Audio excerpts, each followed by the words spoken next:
Beleza, galera? Sou o Kiko Prata e hoje eu tô aqui no Reverbera Podcast entrevistando, uma grande honra entrevistar o meu irmão, Mr. Jus, Juliano. Meu irmão, faz tempo que a gente conversa, mas nunca se entrevistamos, nos entrevistamos. É verdade. Entrevistando o entrevistador hoje. A gente já estava com essa ideia fazer um tempinho de um entrevistar o outro para a gente poder ter tempo de contar nossas histórias também, que são valiosas e tem muita experiência, a gente tem muita história para contar. Então, acho que é legal a gente ter esse momento, a gente poder falar um pouco da gente também. É claro que o pessoal conhecer quem a gente é, o que a gente faz, o que a gente deixa de fazer. Então, primeiro momento, assim, Júlio, eu gostaria que tu te apresentasse de uma forma geral, assim, o que tu anda fazendo com a música, o que tu faz com a música. Bom, eu tenho... vou fazer 39 anos, né, esse ano. Tudo isso já? Meu Deus. Tô batendo na porta dos 40 ali. E toco, né, desde os 12 anos, acho, por aí. Né? E componho também desde essa época. Né? Comecei a tocar com influência tua, né? Influência do meu irmão. A música era muito... A nossa casa era muito musical. É muito musical. Né? Tinha muita música boa, né? Muita fita, disco, né? Então, no começo era uma diversão só, né? Mas aí depois fui começando a compor, fui começando a gravar, já gravava... Eu me lembro que tu gravava umas fitinhas desde pequenininho lá. Não sei se tu já tinha 12 ou era menos até. Não sei. Tem uma música que tu fez o verão de 2000. Isso, 2000. Era muito legal. E tu era pequeno, né? 2000 eu tinha 14 já. Mas então, tu fez a de 2000 em 2000? Foi tipo 99, assim. Fez antes. Né? Que tinha uns amigos lá que a gente se juntava lá em casa, né? Os guris eram mais velhos, né? Os guris, eu tinha o Daniel 14. ali, eu acho, né? Isso. Mas aí já era um pouquinho depois, eu já gravava um tempinho. Só que na época os guris não eram da música, assim, né? E eles achavam, tipo, uma coisa diferentona, assim, sabe? Tipo, vamos lá, né? E aí eles participavam também, alguns faziam... E o que foi o teu primeiro start na música, assim, como tu te lembra? Assim, o que te chamou mais atenção? O que te fez começar a tocar algum instrumento? Ou foi uma coisa meio natural, assim? Não sei, Teve alguma música que chamou mais atenção? Eu me lembro que assim, que tem um flashback na minha memória assim, de estar no colégio, né? A gente comprar um livrinho que era Let's Sing Along, que era um livro que tinha várias músicas em inglês que tu ia cantar nas aulas de música, nas aulas de inglês, né? E eu vi Have You Ever Seen the Rain? Have You Ever Seen the Rain do Creedence? E aí aquela me chamou a atenção mesmo assim, pra música naquela época. Tu ouviu daí? Né? A gente tinha a professora botava a música, a gente lia o livrinho ali e tal, e cantava. Mas tu não sabia nada de inglês? Não, a gente tinha o inglês da escola, né? Que era bem básico, isso era na 6ª série, era o primeiro... eu lembrei agora que a gente até já tinha conversado que era... A gente tava vendo um filme do... Entrevista com o Vampiro, te lembra? É verdade, isso aí. E aí tinha o... Clássico. A versão de Sympathy for the Devil, né? do Guns N' Roses. Do Guns, né? E ali o Guns já estava terminando, né? Sim, inclusive dizem que é a última gravação que o Slash... O Slash nem gravou aquela música, que o Axl apareceu com outro guitarrista já para fazer. Isso. E aí tu começou a imitar o Axl, né? Isso, eu sempre gostei de imitação, né? Desde pequeno, assim... Eu lembro que antes, assim, imitava Michael Jackson também, assim, né? Botava uma camisa branca, assim, ficava, né? E gostava de ver os caras no Faustão lá imitando, assim, né? Eu gostava de imitar bastante, assim. E aí, junto veio o lance da música, e aí eu ouvi essa música do... Bom, já ouvia teus ensaios, assim, fita, né? Era uma experiência massa, né? A gente chegava no ensaio correndo pra ouvir o que tinha feito. Isso. Ouvir a porcaria que tinha feito. E às vezes eu ia junto, às vezes tu me levava junto, e eu sempre gostei. E aí, sei lá, o baterista ia no banheiro, 10 minutos eu sentava na bateria e começava a encher o saco, assim, né? E aí tinha que sair, assim, logo, né? Pra voltar ao ensaio, né? Mas foi o Sympathy for the Devil aí que eu acho que eu comecei a imitar, assim, brincar de fazer o Axl, né? E aí eu comecei, eu acho que a compor, eu escrevia também, já desde cedo, assim, ali depois dos 10, entre os 10 e 12 anos eu já escrevia umas coisas, eu acho que nem tinha a ver com a música, assim, né? E aí eu escrevia nos papelzinhos, assim, né? E uma coisa foi juntando a outra, assim, aí eu fui começando a compor valendão, assim, e aí acho que com 15 eu acho que eu já fiz a Quando Lembro lá, que foi uma... Baita música que a gente gravou no segundo CD da Mandala. Gravou no CD da Mandala, no segundo CD, né? Mas na época eu nem tocava em banda ainda, eu acho que eu só compunha sozinho ali, e aí tu me apresentou o Afonso, né? E tu já tocava com o Afonso, né? Sim, o Revolver lá. Afonso começou a tocar comigo com 18 anos de idade. E eu me lembro que eu explorava ele. Eu dizia pra ele, faz um solo de abertura. Ele botava lá um Steve Vai lá, botava uma base gravada e solava antes. E eu dizia pra ele, agora faz um solo no intervalo. E eu ia lá, ficava tomando uma cerveja, conversando com a galera. Ele sendo explorado. Ele ganhando a mesma coisa que tu. Tá, mas aí era só vocês dois? Era só nós dois. Ah, tá. De segunda a segunda no Revolver. E aí, tu me apresentou ele e a gente começou a compor, né? Começou a compor umas músicas lá. Eu, na real, já tinha as músicas, né? Mas de uma forma bem tosca, assim, no violão, só Ré maior, Mi maior, Lá maior, Lá menor. O Afonso trouxe um conhecimento mais abrangente em questão de harmonia, né? De riffs, assim, né? De aprender a fazer riffs do metal. De aprender a fazer uns power chord ali diferente, né? Uns acordes diferentes. E aí a gente começou a compor algumas coisas e aí nessa época eu te acompanhava bastante na Mandala, né? E tu já tava com os guris, né? Gravando sério, assim, né? Inclusive, o Júlio, pra quem não sabe, fez todos os backs vocais do primeiro disco da Mandala. Primeiro disco no CD, naquela época que lançava o CD. Isso eu me lembro que era carnaval quando a gente gravou. E eram 14 músicas, né? Uma trabalheira. Eu me lembro que esses dias eu ouvi até, porque eu fiz um backup ali das fitas para o computador e ainda tem coisas ali da enchente que não foram limpas ainda. Estão guardadas numa caixa lá. E eu não sei se eu mandei no grupo lá que mandou tinha uma foto, backings da Mandala, né? E aí eu lembrei, eu botava o toca CD, assim, né? Que era um mini system que a gente tinha, assim. E aí botava na fita para gravar cantava em cima, sabe? E aí, quando eu vi a gravação, tava o CD de fundo, que eram as guias, né? Que eram teus vocais, né? E aí eu ia inventando em cima, né? Aí, não ficou legal. Tinha quantos anos? Tinha 18? Era bem novo, ficou legal, né? fazer outro. Por aí. É bem novo, né? 2004, isso? 2004, eu acho. 2003, 2004 a gente começou a gravar. Então, tinha por aí 18 e tal, 19. E tem a música, a composição também que é tua, que é Alguém Pro Seu Lugar, que tá no primeiro CD também. Isso, era Alguém Pro Seu Lugar. E algumas coisinhas ali também eu me lembro que tinha a Minha Oração também. Isso, a gente criou um novo refrão. Isso, vocês estavam querendo fazer um refrão diferente e tal. E aí eu mudei a métrica ali do refrão, né? Ficou bem legal também, é das minhas músicas favoritas, né? Do primeiro CD. E... 2018, não, 2004. 2004. Tá fazendo 20... Fez 20 anos. 20 anos, lançaram em 2005, né? O CD foi lançado em 2005. Isso, tá fazendo 20 anos, né, do primeiro álbum da E essa experiência Mandala, que teve de estúdio, gravação, uma coisa...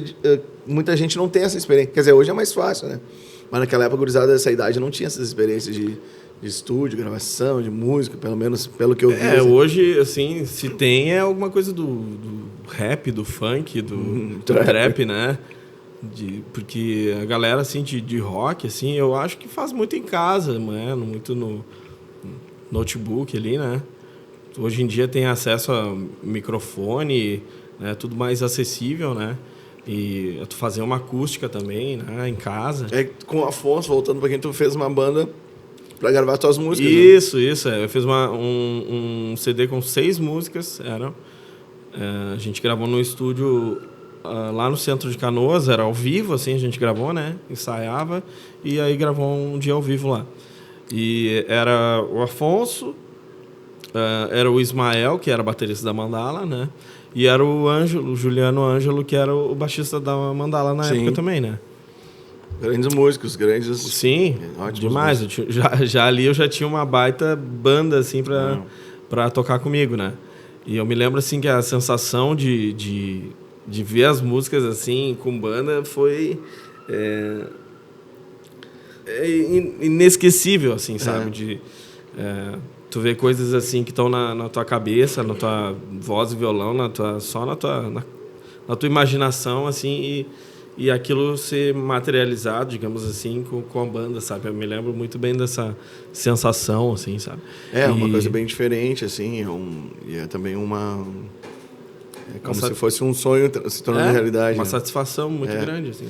E desse caminho todo de música própria, autoral, assim, já passou por vários perrengues, acredito também, né? Como eu já passei por vários, assim. Tem algum que tu te lembra, assim, que foi mais difícil, mas assim? só pra completar ali, aí essas 6 músicas que a gente gravou ao vivo ali, elas depois entraram no CD da Mandala, né? Acho que teve uma só que não entrou. Quando lembro, entrou, isso. Sempre Tem Razão, entrou. Isso. Eram bem diferentes. Assim. Eu Preciso, não sei se já estava naquela... Sim, tava. Eu Preciso também. Foram essas? A única que não entrou foi a Deixa Eu Saber, né? Que daí eu gravei com a Stab depois. Né? E teve uma outra que tu gravou solo também. Isso, O Seu Rosto. É verdade. Também isso. Gravou solo também, que não... Isso. Eu não sei em que parte tu tava ali. Eu ia só falar que, para completar, que... depois disso aí teve a troca de formação da Mandala. E aí entrou eu, o Afonso. Isso e o Pedra. Isso, o Pedra também. Junto. E aí eu e o Afonso, a gente já levou essas músicas, né? E a gente foi gravar o segundo CD. Que foi... tiveram essas músicas e algumas regravações do primeiro CD. Porque foi um CD que foi lançamento nacional daí pela MZA, que é uma gravadora do Mazola, que é um cara que lançou um monte de coisa. Sempre repito a mesma frase, né, do Mazola. Não, que eu lembrei da visita que a gente fez ao estúdio e ele não tava. O que adiantou? A gente foi lá no Rio de Janeiro visitar o estúdio do Mazola e ele não tava. Esse aí já é um perrengue legal, né? Tipo, a gente todo mundo falando assim, o Mazola, produtor, nós vamos lá no estúdio, não sei o quê. A gente chega lá... Só as fotos, viaja de van e tudo mais, e aí chega lá, não tá ele, né? Não sei quem é que tava, era a filha dele. Filha dele.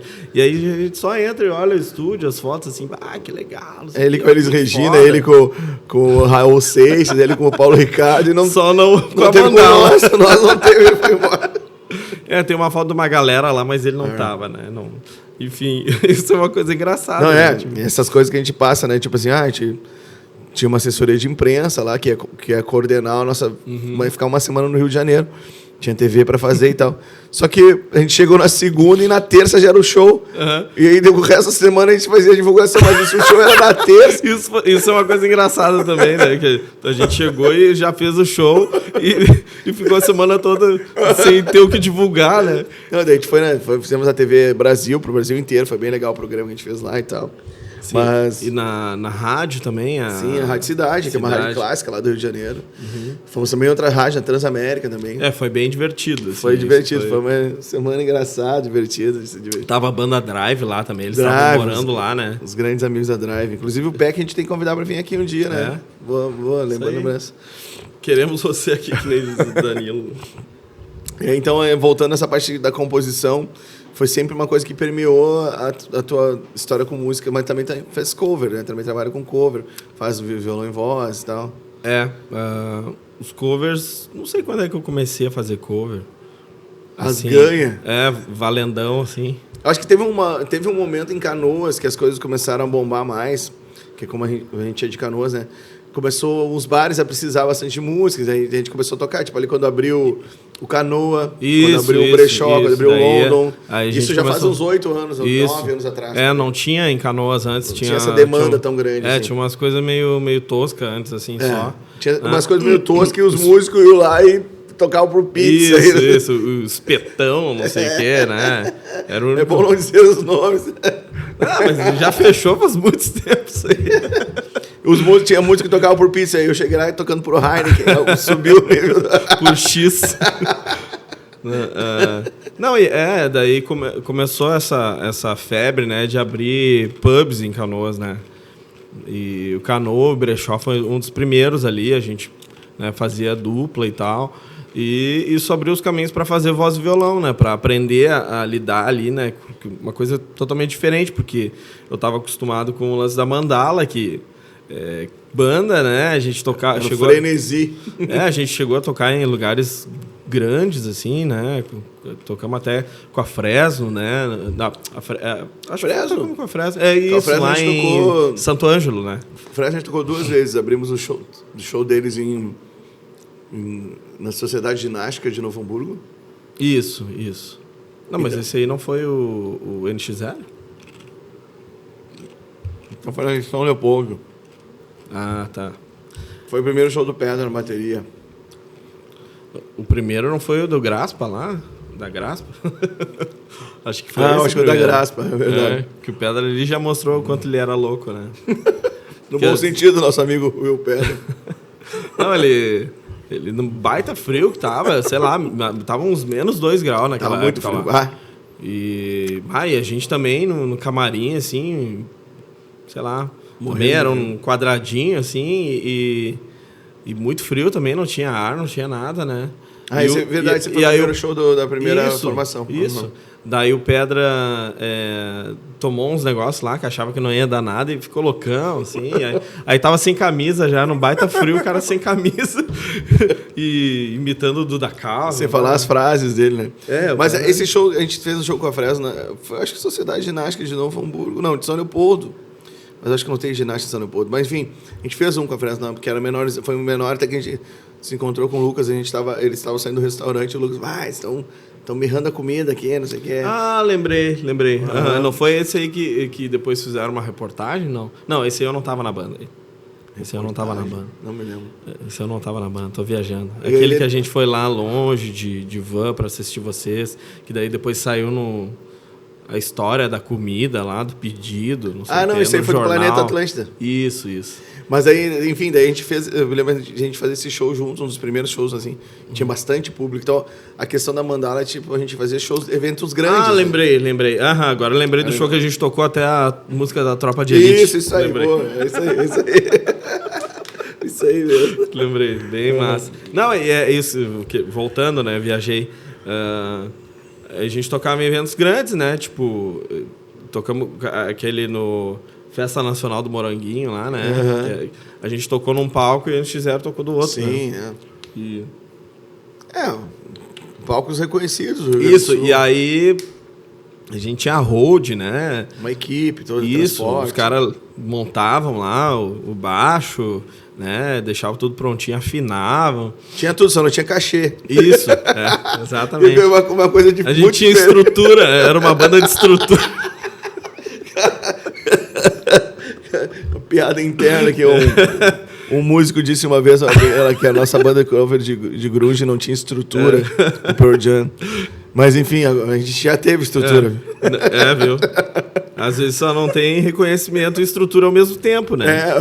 É difícil tu ter tudo junto. Os dois, né? E aí comecei a tocar voz e violão, né? É uma mudança grande, né? Porque tu vê, geralmente na banda de música própria, assim, tu tá num evento que tem muita gente, tem bastante coisa. Isso, a galera tá... inclusive entre músicos, né? Tu tem que...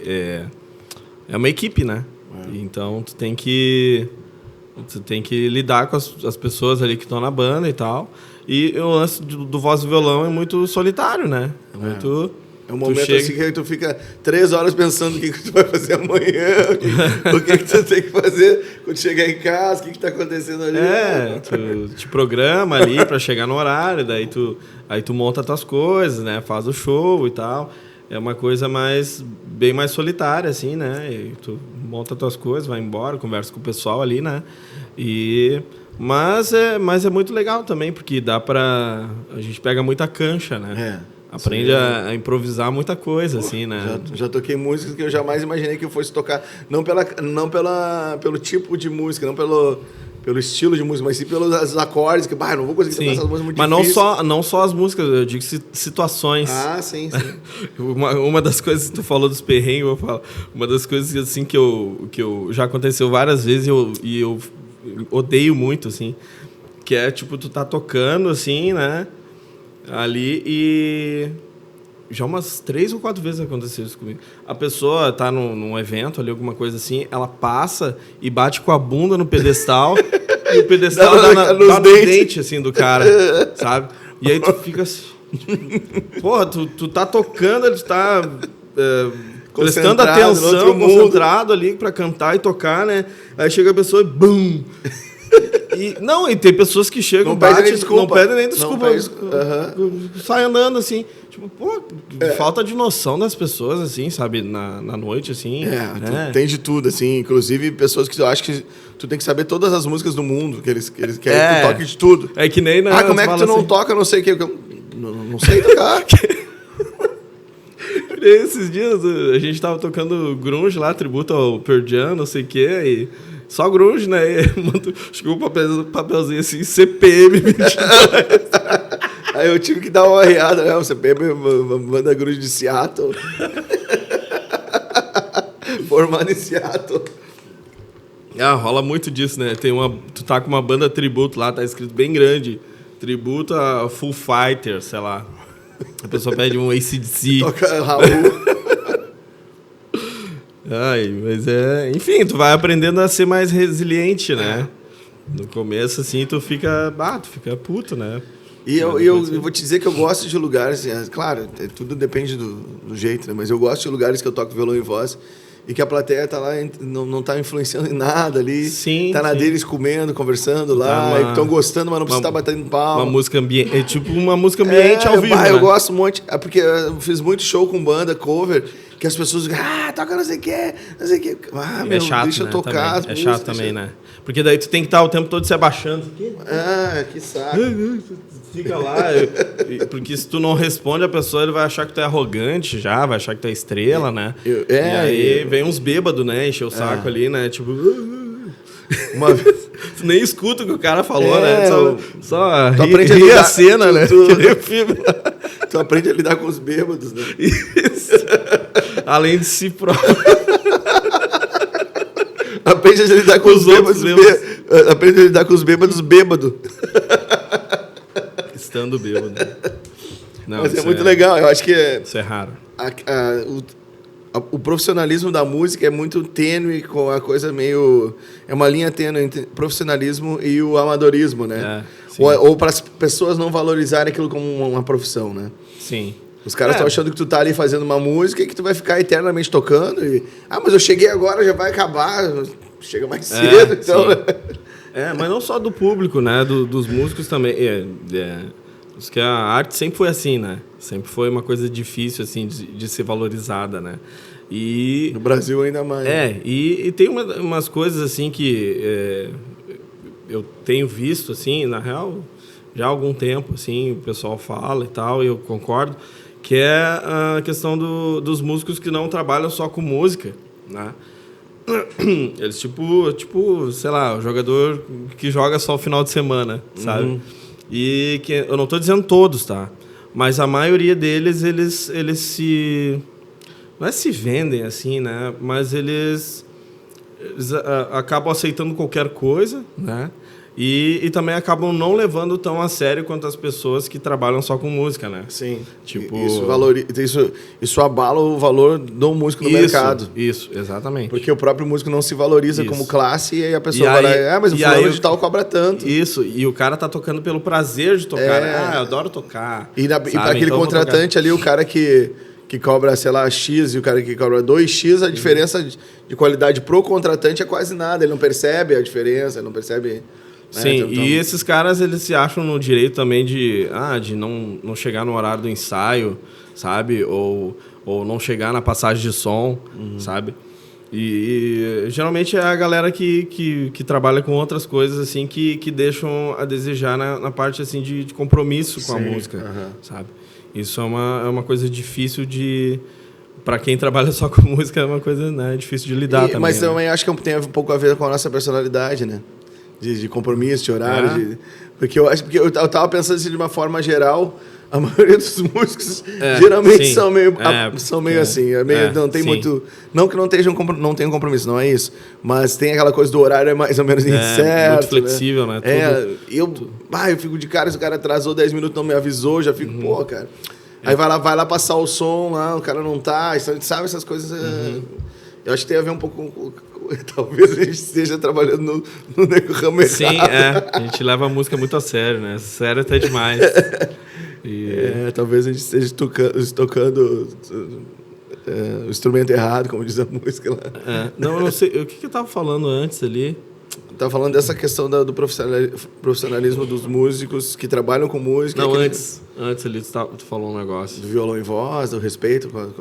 Lembrei de outra situação, só pra aproveitar, assim, que é engraçado também, que eu sempre pensando, assim, que acontece muito também, que é tipo assim, tu tá tocando, tu falou, né, de tocar num lugar baixo, assim, a pessoa nem tá dando bola, assim, né? Só que daí tem lugares, né, que tipo, aí tu toca uma música ali que aí alguém se empolga, digamos assim, né? Chegou uma pessoa assim, né, ninguém tava dando bola, né? Aí a pessoa se empolga, uma mesa assim. Daí tu te empolga também, né? Bah, que legal, não sei o quê. Aí vem o dono do bar e fala, tá muito alto. Tipo assim, quando a galera se empolga pro show, parece que tem o dono do bar, parece que não gosta, assim, sabe? Não, E aí tu fica meio assim, tipo... mas, pô, agora que o pessoal tá gostando, tu quer que eu toque mais baixo, sabe? Outra coisa também não sei se acontece nos teus shows do pessoal... dos garçons achar que a gente é invisível. Sim, isso acontece muito também. Muito. Tu tá falando do garçom, ele passa assim, ó, passa reto por ti, ó. Tem vários memes, né? Assim, Eu acho até que a gente podia fazer um meme do garçom passando no meio do músico, tipo Ghost, assim. O cara passa no meio do músico, assim. Ideia pra memes aí, muito cara. bom. A gente tem várias ideias. Nada contra os garçons, são grandes amigos. Inclusive, o nosso pai começou trabalhando como garçom também, então a gente valoriza muito. Tem pessoas em pessoas em todas as áreas, né? Não adianta. Mas a maioria faz de conta que não vê o músico. É que nem o lance dos músicos. A maioria não chega no horário, a maioria, né... E como é que a foi? maioria se droga, se chapa full, né? Até eu acho que... aquilo que a gente tava conversando, que antigamente os músicos eram totalmente drogados e hoje em dia tá todo mundo mais... criativos. E criativos. A produção dos caras lá era o chat GBT, né? GPT, como é que fala? O quê? A produção musical dos caras. Hoje em dia, não, chat GPT, o Suno, né? Suno, que é o mais conhecido. Que faz. Inclusive, isso é uma das coisas assim que me pegaram muito, assim, porque eu... Porra, o lance de compor sempre foi uma coisa muito... que eu valorizei muito, assim, né? Sei lá, mais de 20 anos compondo, sabe? 20 e poucos anos. E aí chega um negócio, assim, que, tipo... te descarta, assim, né? Uma tecnologia que, tu tipo acha assim, que isso cara... vai chegar dessa que nem forma a mesmo? datilografia, assim, né? Que existia o datilógrafo, assim, aí, tipo, sei lá, chegou o teclado... E as coisas do computador não precisou mais disso. Mas sabe? Tipo, fica meio obsoleto, mas tem uma coisa que é a criatividade, né? Que tu acha... A criatividade em outras áreas, né? Graças a Deus eu mantenho, assim, né? Mas essa parte da composição, assim, eu vejo uma coisa meio nebulosa, assim, né? Tu acha que vai chegar um dia que não frente. vai precisar mais de compositores para fazer as músicas e tal? Eu acredito que sim. É que se a gente vê a música pop... Eu acho que a última coisa que não vai ser obsoleta vai ser o show ao vivo. Mas, assim, a questão de gravação, de estúdio, isso tudo, a cada dia que a gente está dormindo, assim, acorda no outro dia já melhorou. Entendeu? Já, a qualidade... vai evoluindo, né? Esses dias eu vi a qualidade de uma música lá do Sul, eu me impressionei, assim, sabe? Mas tu não acha também que isso vai ficar uma coisa meio flat? Tipo assim, todo mundo vai ficar fazendo meio mais ou menos a mesma coisa. Sim. E aquele cara que tiver a criatividade, mas o único vai se destacar. Eu tenho uma teoria muito louca, assim, né? Que é assim, que na real o mundo está caminhando para todo mundo ser tão flat quanto um robô, entendeu? Porque, tipo assim, às vezes tu não pode ter um gosto, existe muita briga para te ter gostos, né? Se tu tem um gosto X, gosto Y, já rola muita briga. Então, esse lance do cancelamento também, as pessoas deixam de falar aquilo que elas pensam, né? De agir como elas agem, com medo de ser, né? Esqueci a palavra. Cancelado. Também. E aí a pessoa vai deixando de ser quem ela é, entendeu? E eu acredito que o mundo todo está nesse caminho, assim, das pessoas sendo mais todo mundo igual, entendeu? Então, eu acredito uma uniformidade. Isso. Eu acredito que na música também. E eu acho que isso tem muito a ver, assim, com a inteligência artificial e os robôs que estão criando, sabe? Estão criando robôs com inteligência artificial. Vou dar um abraço para os robôs que estão nos curtindo aí.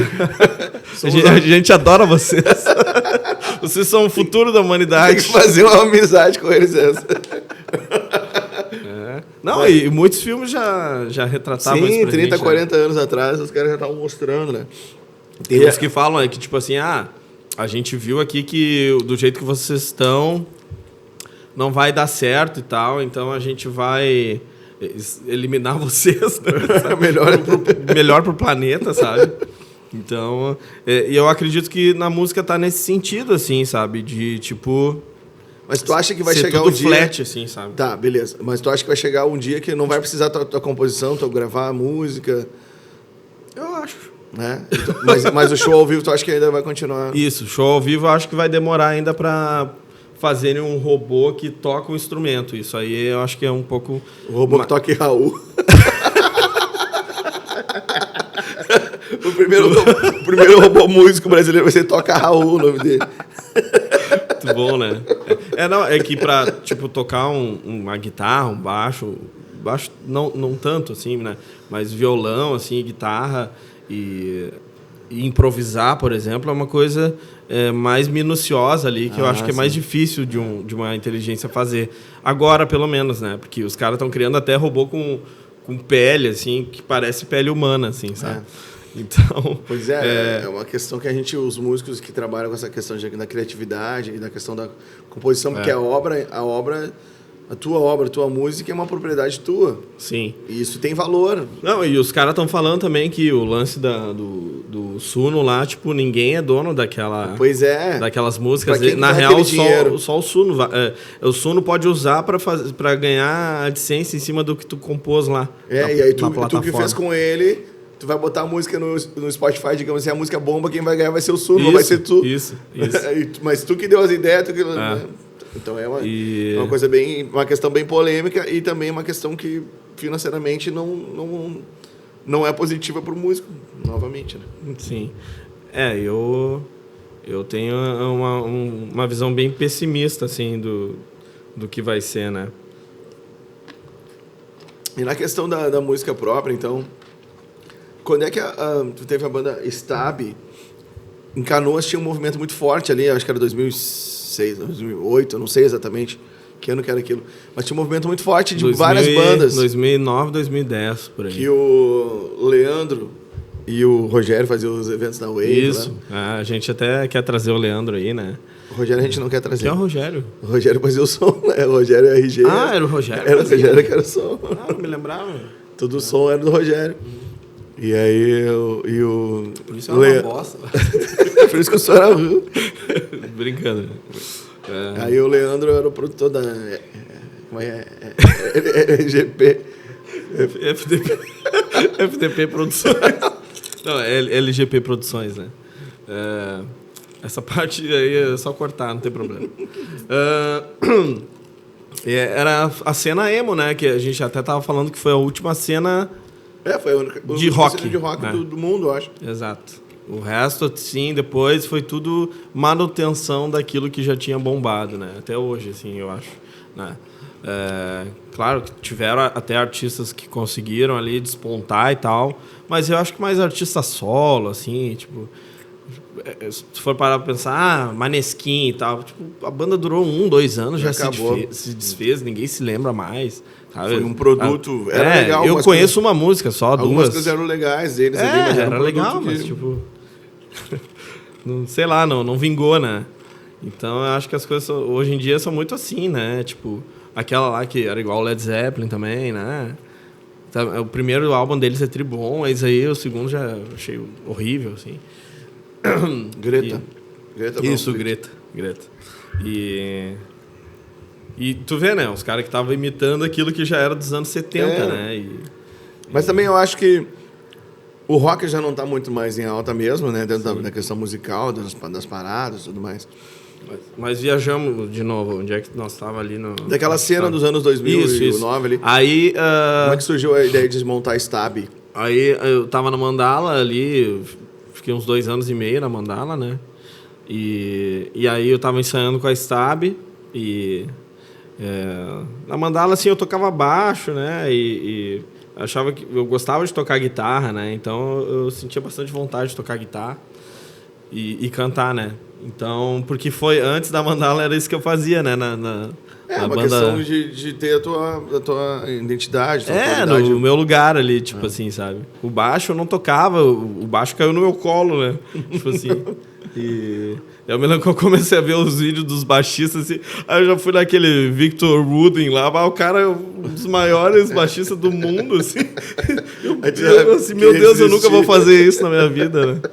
Não, e às vezes a gente tinha que tocar uns Charlie Brown, tal, que era foda, né, pra caramba. Enfim, baixo não era muito minha praia, assim. Eu toco hoje em dia só pra produzir alguma coisa, gravar em casa, eu toco. E aí voltei, né, a tocar guitarra, cantar, e aí a Stab já tinha umas músicas lá, do Cadu e tal. E algumas músicas minhas... Quem era a formação da Stab? Algumas músicas minhas que tinham sobrado, era eu, o Cadu, o Lucas e o Greg, né? E a gente foi tocando, assim, as composições, vocês tocavam sempre composições próprias, todo show? Não, tinha cover também. A gente até tocou Fresno já. Misturavam. Isso. Um dos caras que fez teste pra ser batera da Stab foi o cara que tocou na Topas, o primeiro aquele.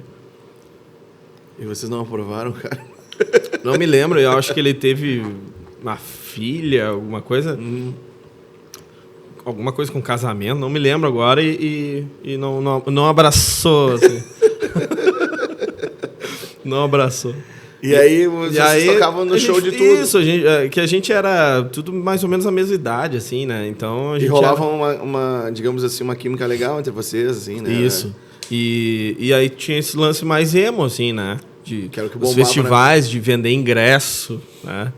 Isso é uma coisa bem também, digamos assim, polêmica de falar sobre os festivais de vender ingresso, porque eu tenho uma opinião meio dividida, assim, a maioria das pessoas acha um absurdo a banda ter que vender ingresso, não sei o quê, mas eu acho que se a banda não tem umas 20 pessoas para te vender os ingressos, então muda de profissão. Naquela época... Mas, digo, não sei, as bandas estão começando, né? O que eu achava muito desrespeitoso na época era, tipo assim, a banda que vendia mais ingressos tocava no melhor horário. Isso é sacanagem, isso já é uma coisa que não é legal. Tipo, aí sempre aqui já tem mais público, sempre vai ter mais público. Isso não é legal mesmo. Entendeu? Então, se eu não me engano, aí depois os caras começaram a fazer sorteio. Né? Porque é o justo, né? E aí a gente tocava, assim, tinha uma cena, não só em Canoas, né? Tinha cena em Porto Alegre também, tinha cena na região metropolitana, tinha cenas de bandas. Porque tinha referência da Fresno, né? A Fresno já estava bombando. Sim, a Fresno foi para São Paulo, Então, todo mundo viu uma brecha ali. E as festas realmente tinham bastante gente, assim, sabe? Porque tinha muito a ver com a moda também, o emo, né? E geralmente as grandes... vem música, com o estilo de vida já. Punk, por exemplo, grunge, tem a coisa da roupa mesmo. Junto, total. A roupa, o próprio rock anos 70, ali tem a coisa da roupa. E aí eu lembro assim que o divisor, assim, depois disso, de Águas, foi que a gente foi participar de um festival, né? Em Porto Alegre. Me lembro, era Revolution, acho que o festival. E aí era esse lance de vender ingresso e tal, e a gente, se eu não me engano, vendeu o ingresso, né? E aí foi tocar no festival, a gente foi a última banda a tocar, já tava meio quase vazio, assim, no lugar. E aí a gente ganhou. Eu me lembro que o nome da banda era Stab, daí o cara falou assim, a banda vencedora é Stabe. No microfone, tá sabendo muito. E a gente, tipo, feliz, mas assim, como é que Stabe, cara? Daí, me deu um A ali, o cara é metade, ele falou metade português e metade inglês. exato. E aí, ganhamos, ficamos muito felizes, né? Primeiro festival que a gente venceu, assim. E aí, chegamos no... ganharam e tal. Chega aí numa salinha pra gente conversar. Eu tinha uma arma em cima da mesa. Dadinho, caralho. Você é pequeno. Aí a gente entrou lá e falou assim... cara, lembrei agora, valia 200 pila, mais... não era 200 pila. Era uma gravação no Suminski, no estúdio Suminski, e 2 ingressos do Guns, se eu não me engano, do show do Guns. Aí ele falou assim, cara, a gravação até tenho como dar pra vocês, não sei o quê, mas a grana não entrou e tal, a gente não vai ter como pagar vocês. Né?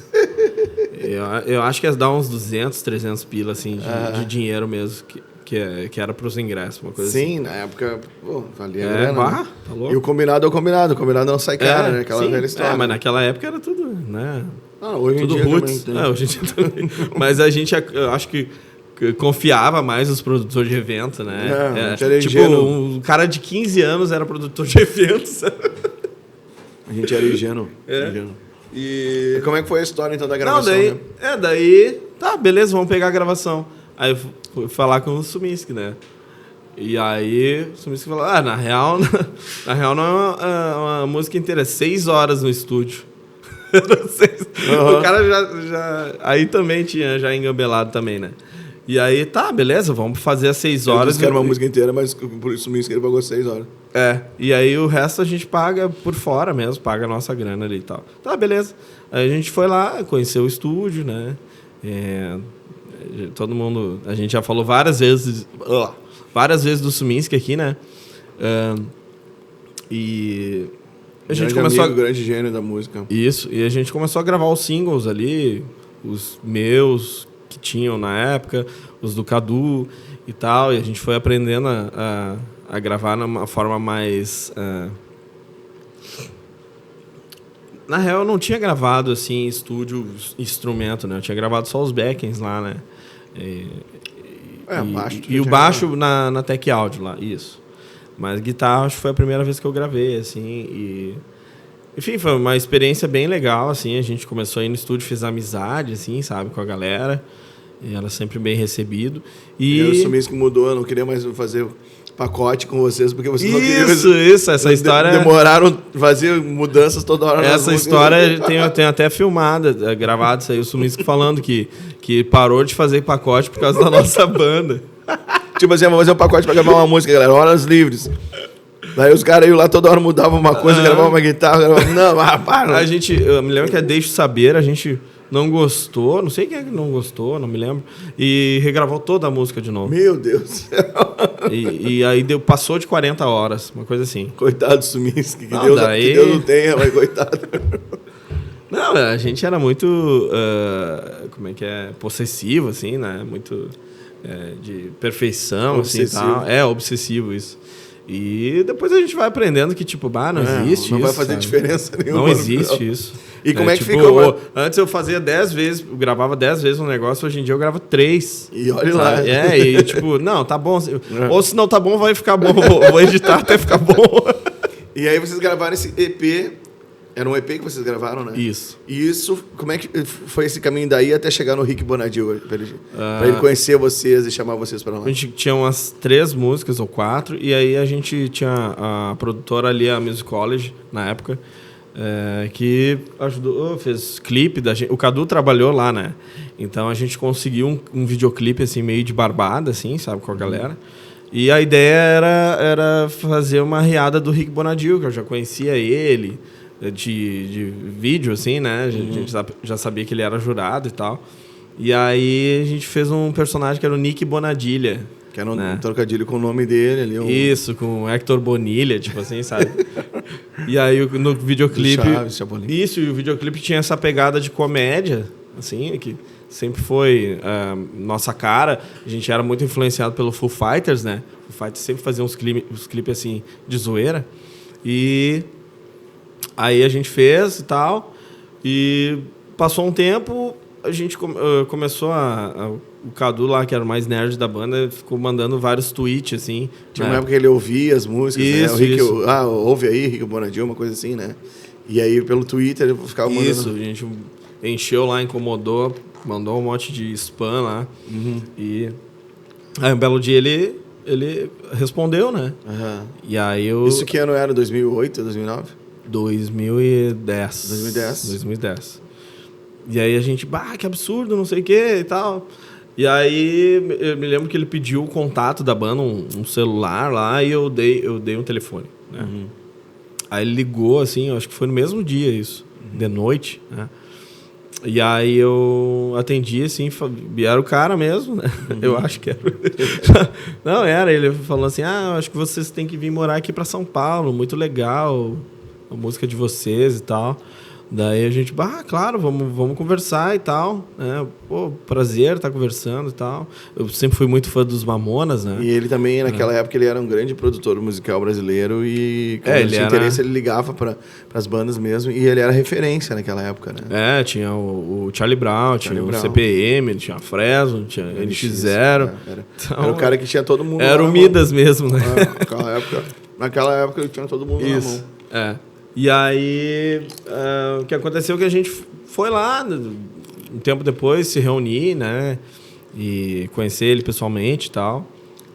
E aí, chegamos lá, a banda e tal, conheceu e ele prometeu mundos e fundos pra banda, assim, né? Quando vocês vierem pra cá eu consigo isso, consigo aquilo. Canto da Sereia. E aí... A gente beleza, a gente vai vir e tal, só vamos esperar o nosso baixista que ele tá se formando aí, né? Ele tava se formando em engenharia e tal, e a gente vem, né? E aí nesse meio tempo a gente ia compondo, mandando música por e-mail, assim, né? Que louco, né? Por e-mail, não tinha WhatsApp, né, pra mandar, né? E a gente, nunca foi tão produtivo, assim, né? Nesse quesito. Foi muito legal, assim. Na cabeça de vocês era o grande momento da banda. Sim, oportunidade da vida, né? Sim, eu ia lá pro Lucas, a gente, nessa época, aprendeu a mexer no Pro Tools ali, né? Ficava lá de madrugada, assim, às vezes um tava dormindo, o outro mexendo lá, gravando guitarra, gravando baixo, gravando voz. Foi bem legal isso aí, né? Aprendi bastante coisa ali. E vocês se mudaram para lá daí depois? Isso, daí quando ele se formou, a gente se mudou para lá. Foi de ônibus, né? Acho que umas 16, 18 horas, não sei quanto é que é. E levamos um monte de coisa, né? Porque na minha cabeça eu ia morar lá para sempre. Ficaram bastante tempo, né? A gente levou puff, a gente levou colchão. Acho que o Cadu botou o amplificador dentro do colchão e amarrou o colchão. Assim. Eu não sei como é que coube tanta coisa naquele ônibus. Eu não me lembro disso. Não me lembro. Eu sei que os caras não queriam levar. O pai do Greg foi lá e trovou o cara lá. Não sei que ele deve ter feito trocado por chopp, sei lá. Que fabrica chopp, né? Enfim, a gente acabou indo e tal. E chegamos lá e... eu me lembro que a gente ficou uns 4, 5 dias sem luz. No início, os guris não tinham feito essa parte aí.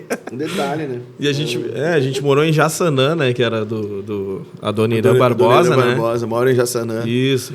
Sempre ouvi essa piadinha, né? Enfim, é um lugar meio afastado, assim, bem longe das coisas, né? São Paulo é muito grande, então a gente tinha que pegar um ônibus para chegar na estação, para poder pegar um trem e descer lá quase na última estação e para chegar... Era muito longe para pegar mais um ônibus e chegar no estúdio. Imagina, naquela época não tinha nada de Uber, essas coisas, tinha uma cidade que não conhecia nada, né? Não. E aí a gente, fazia uma baita função lá para chegar no estúdio e às vezes desmarcavam. Desmarcavam de última hora, o cara não recebia. Eu lembro recebia vocês.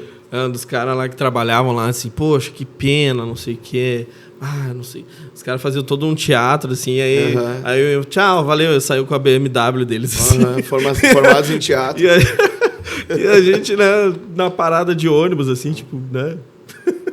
Só olhando, né? E, enfim, daí... Foi muito tempo de trabalho, dedicação e também de frustração, né? Isso. Tanto que eu me lembro que a gente chegava lá e ficava, quando é que a gente vai gravar? Quando é que a gente vai gravar? Ele tinha falado pra vocês que vocês gravariam com ele. Isso. E aí, a gravação demorou... eu acho que demorou uns 6 meses, assim, pra gente fazer a primeira pré-produção. 6 meses morando, pagando aluguel, gastando comida e tudo mais. Deixando de estar com as pessoas, né? Claro. Da família, assim, relacionamento também. Amigos, né? E então a gente se privava de muita coisa, né? E ficava naquela ansiedade, naquela angústia ali, né? Ainda mais a gurizada nova, né? Querendo fazer as coisas acontecer. Isso, e teve um negócio que eu nunca falei até isso aí. Que... exclusivo. Foi muito marcante, assim, pra mim, negativamente, mas depois positivamente, né? Que a gente fez essa pré-produção, assim, e o Rick chegou, assim, no estúdio. Eu nunca tinha visto ele, assim...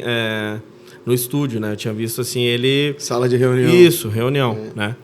E aí, quando ele entrou, assim, eu já bateu o pavor, né? Ele entrou na sala, assim... Aí os guri me contando, depois dizendo assim, vamos ver se esse cara canta tudo isso mesmo, ou canta mesmo, sabe? Falou desse jeito, assim? Isso, os guri estavam sentados ali, né? Esperando a vez deles gravar, né? Porque era uma sala tipo B, assim, não era a principal, né? E aí eu... me aquecendo lá dentro e tal, né? Fazendo tudo que eu lembrava de vocal, assim. Porque até então eu só cantava na raça, né? Não tinha, até tinha visto algumas coisas contigo, assim, mais novo, né? Mas não tinha essa prática, né? De fazer exercício, né? Era muito na raça ali. E aí eu cantei lá e tal, daí ele falou assim, não tá legal, não sei o que, parece que tá se imitando, não sei o que. Se imitando? Se imitando, tipo, falando como se não fosse a minha voz, eu acho que ele quis dizer. Sabe? Depois de um tempo que eu fui entender isso. Né? E... eu vou te dizer, o cara que disse que o Renato Russo cantava mal, a gente não pode levar muito a sério a avaliação de canto de Rick Bonadio. Mas aí imagina, hoje em dia eu sei, mas imagina... Tu sabe que tu cantava bem, que tu tinha tua preparação? Não que eu não precisasse estudar, entendeu? Mas eu acho que é muito frustrante tu falar isso para um cara que é novo. Claro. Né? Tem 26 tá anos. 6 meses para gravar. Entendeu? Que botou muita coisa em jogo ali para te chegar e ser trouxa assim com a pessoa, entendeu? E tu vê que E na frente da banda. Então, o que foi chato, assim, foi muito ruim, que eu achei muito errado, assim, foi de, tipo, a banda, assim, ficou um clima de, tipo, assim, não vamos gravar agora porque o vocalista não tá pronto. Entendeu? Como se tu não tivesse pronto pra gravar. Eu já tinha gravado muita coisa antes. Isso. E dava pra gravar. E ele gravava coisa pior lá dentro. Isso, exato. Ele gravava coisa pior. Aquele vocalista lá do CPM 22, pelo amor de Deus, né? Não, mas tinha uns outros lá que eram, tipo, o Colírio da Capricho. Então. Só que daí... não eram cantores. Só que daí era a galera que já tinha uma certa visibilidade, foi minha, assim, e chegava com uma bolada de grana também. E pra vocês que não estavam chegando com grana, ele queria inventar uma desculpa pra não gravar. Isso, aí ele deixava a gente sempre por último na fila, assim, entendeu? Só que, claro, isso aí a gente foi... demorando a entender, né? Isso a gente não entende. Ainda tem toda aquela questão da malandragem do paulista para vender de negócios e tal, né? Que o gaúcho às vezes não tem muito essa... Sim, o cara pensa, né? O cara tem um império lá e chegam uns carinha de Canoas que não tem onde cair morto. O cara, tipo, vou fazer balãozinho com esses guris, né? E aí, mas é um cara que vê que rola uma hipocrisia aí, porque quando ele estava no programa de televisão, que o cara eu tinha um outro jurado que avacalhava as pessoas, ele falava, não se faz isso com uma pessoa que tá começando. Daí dentro do estúdio dele ele faz isso. Exato. Se fosse hoje em dia, isso seria um corte, né? O dele, né? Exato. Mas eu me lembro que eu fiquei muito, muito decepcionado, assim, sabe? Na época eu fiquei bem deprê, assim, com isso, né? E fiquei com uma tonelada nas costas, assim, sabe? Mas ele ligou, aí o lado bom, né? Ele ligou na nossa frente para uma professora, que era Magali Mussi, né? Uma baita professora, me ensinou a reaprender a cantar, né? E aí eu fiz aula com ela durante 1 ano e meio, por aí. E aí aprendi muita coisa, assim, sabe? E isso eu levo até hoje. Sabe, de conhecimento com ela, né? Isso. Que ela é uma pessoa conhecida e renomada nacionalmente. Beleza, pessoal? Sou o Kiko Prata, estou aqui com o nosso podcast Reverbera, com mais uma edição. E hoje recebendo novamente o meu irmão, mais que irmão, meu brother, Mr. Julie. A gente fez essa entrevista em duas partes. Uma porque a gente estava com a agenda bem corrida, dificuldade de agenda. E outra também porque o Mr. o Júlio tem muita história para contar. Então a gente tem que dividir em duas aí. E aí, beleza, mano? E aí, tudo bom? Tudo bom? Certo. Como é que tá a agenda? E outra porque minha assessora de imprensa estava vendo, assim, ela disse, não tá legal, tem que dar uma repaginada aí no visual aí para voltar e fazer direitinho. Tá menos pior agora. E como é que anda a agenda de shows aí? Tá bombando? Bastante coisa? Tá bem boa. Entre voz e violão e os tributos aí. Tu faz quantos tributos? Faz bastante tributo, né? Faz sim. Uns 4 ou 5 tributos, eu acho, né? Sim, é. É que começou essa moda de tributo há um tempo atrás, né? E aí como eu já gostava, tinha algumas bandas que eu sabia bem ali, tipo Foo Fighters, o Chris Cornell, né? Com o Audioslave e tal. Aí eu fui vendo que tinha caminho ali, né? Tinha mercado ali pra fazer bandas de legal, tributos, né? shows tributos. E aí fui fazendo Foo Fighters, Audioslave, o Legião Urbana também, que é o Chris... Audioslave e também tem o Chris Cornell, né? Isso. Não só com o Audioslave, com o Soundgarden também. Isso, Soundgarden, a gente já tocou no Opinião, algumas edições, né? Sim. Desde 2017, fazendo Audioslave lá, já fiz Soundgarden também, né? Pearl Jam contigo, né? Grunge Town. E o Legião Urbana... Legião Urbana, né? Que esse ano tá fazendo 40 anos do primeiro álbum, né? De lançamento deles, né? E esqueci algum dos tributos. Aí a gente tem o Year 2K, que é especial a bandas dos anos 2000. Aí tem, dependendo da festa, assim, tem Creed, Alter Bridge, Nickelback e 30 Seconds to Mars. A gente vocês fez fizeram especial 30 Seconds to Mars, né? Isso. E também tiveram Red Hot também, né? Isso, tive do Red Hot também, É bastante tributo, é bastante coisa. E como é que tu faz pra decorar as músicas, assim? É muita música, né? Não decoro. Deixa pra plateia. Não, eu tenho dificuldade de decorar músicas novas, assim, tem que ficar um tempo. Tem o velho da pastinha, eu sou o velho do tablet. Não, é desumano, não tem como, né? Tem muita coisa. Os caras lá também, a própria banda, os caras tocam há 40 anos as músicas e tá lá o teleprompter lá na frente do retorno deles, né? Mas aí o problema... Às vezes é muito mais uma coisa assim de segurança, né? Que o cara usa, não é assim porque o cara depende daquilo. É porque o cara, tipo, uma frasezinha faz tu lembrar de toda a sequência. Aí se tu esquece aquela frase, tu tem ela ali, né? Tanto que às vezes eu bota só um pedaço da letra. Eu fiz uns exercícios assim, do tipo assim, eu tô olhando, mas eu sei essa letra, sabe? Aí fiz os exercícios assim, ensaio de tipo, tirar o tablet pra confirmar se é isso mesmo, né? Se eu sei mesmo. E aí às vezes dá certo, a maioria dá certo, né? Eu tenho umas dificuldades às vezes de lembrar o início de umas frases. Se eu lembro a primeira palavra, principalmente, ela me traz todo o encadeamento da sequência, assim, daí é uma coisa meio natural. O que acontece às vezes é eu fazer o da segunda estrofe, tipo assim. Na primeira parte. E aí quando tô no meio da música, assim, eu vejo, eu cantei a segunda estrofe. Daí eu fico pensando, será que eu canto a primeira agora pra não ficar tão feio? Ou canto a segunda de novo? Mas tem uma coisa clássica, que é, por exemplo, no acústico do Pearl Jam, Black, o Ed Vedder erra. Ele canta, no primeiro pré-refrão, ele canta a frase do segundo. Já do Glasses, né? Ele canta no primeiro. Que massa, né? E ele tinha 18, 19 anos, tipo... Então tu tem esse alvará aí. Pra errar as letras também.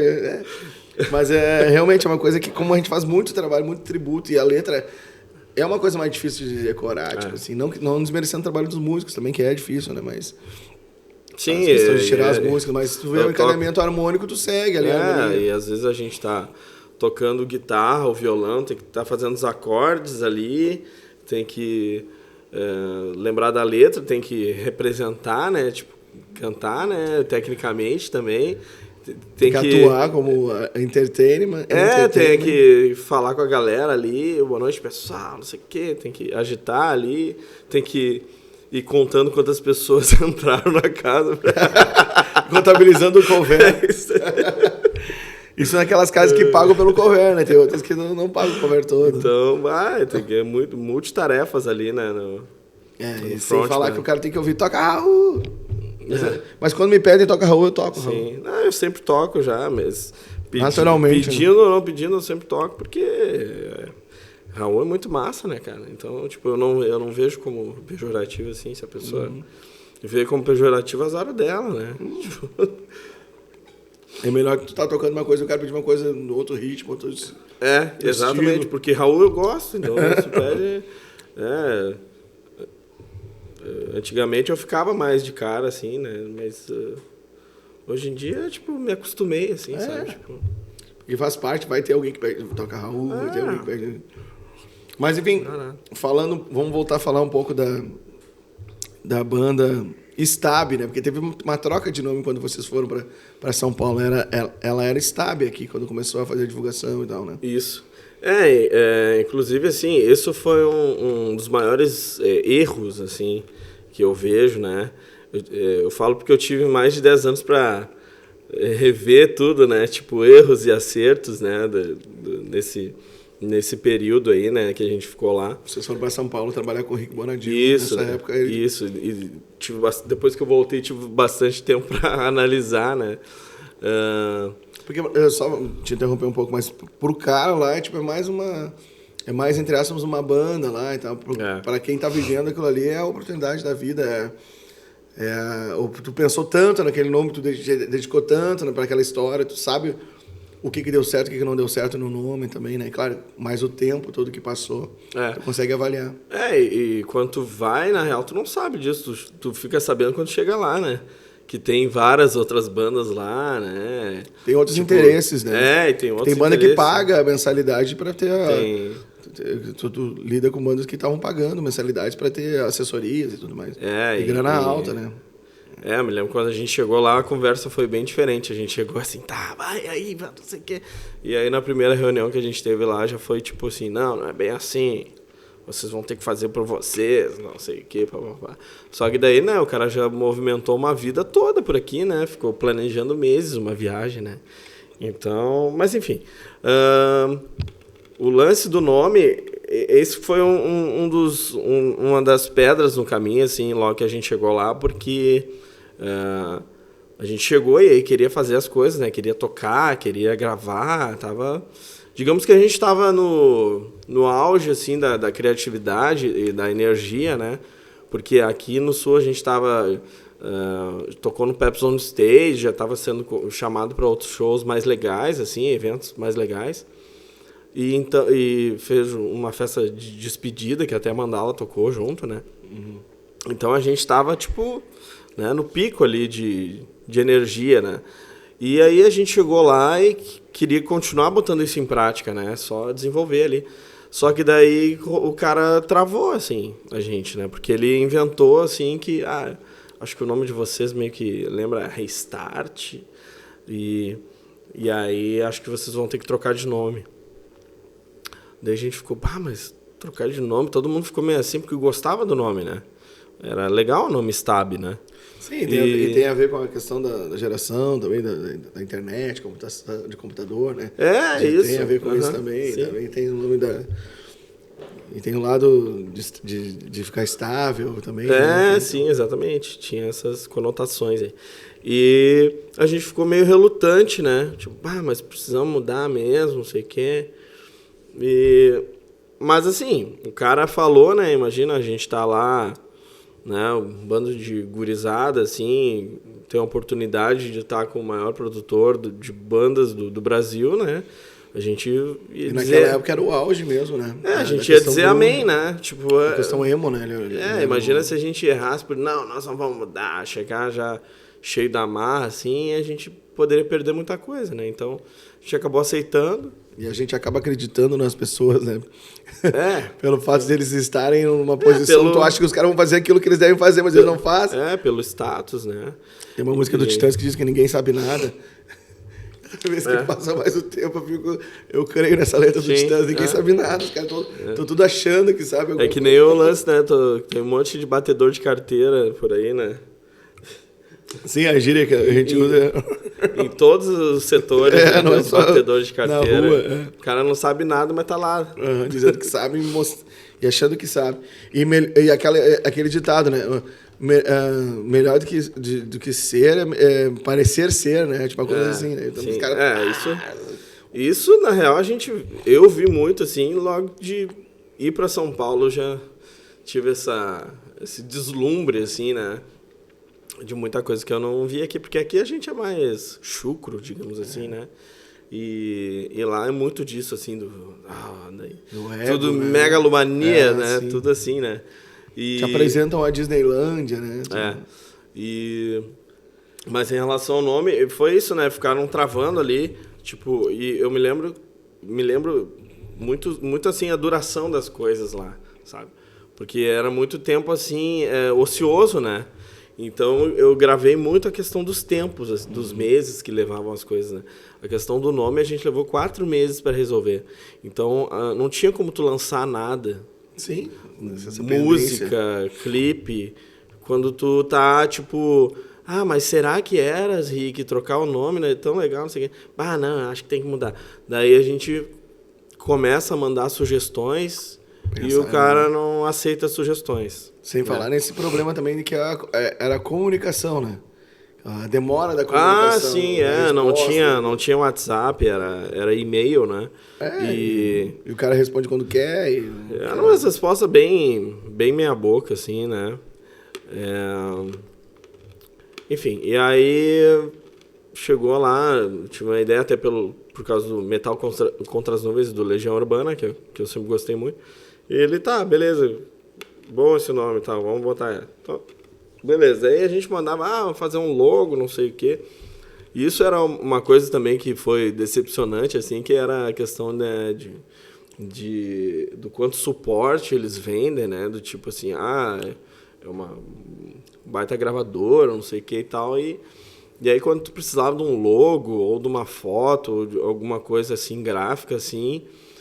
Era bem meia boca também, sabe? Tipo, aí o Cadu e a gente era muito melhor em fazer. A gente fazendo por nós mesmos, ficava muito melhor e não demorava também. A gente fazia por nós. Vocês tinham, pra quem não conhece, Contra as Nuvens, assim, o Cadu é um cabeção, né? Com programador, sabe fazer logotipo.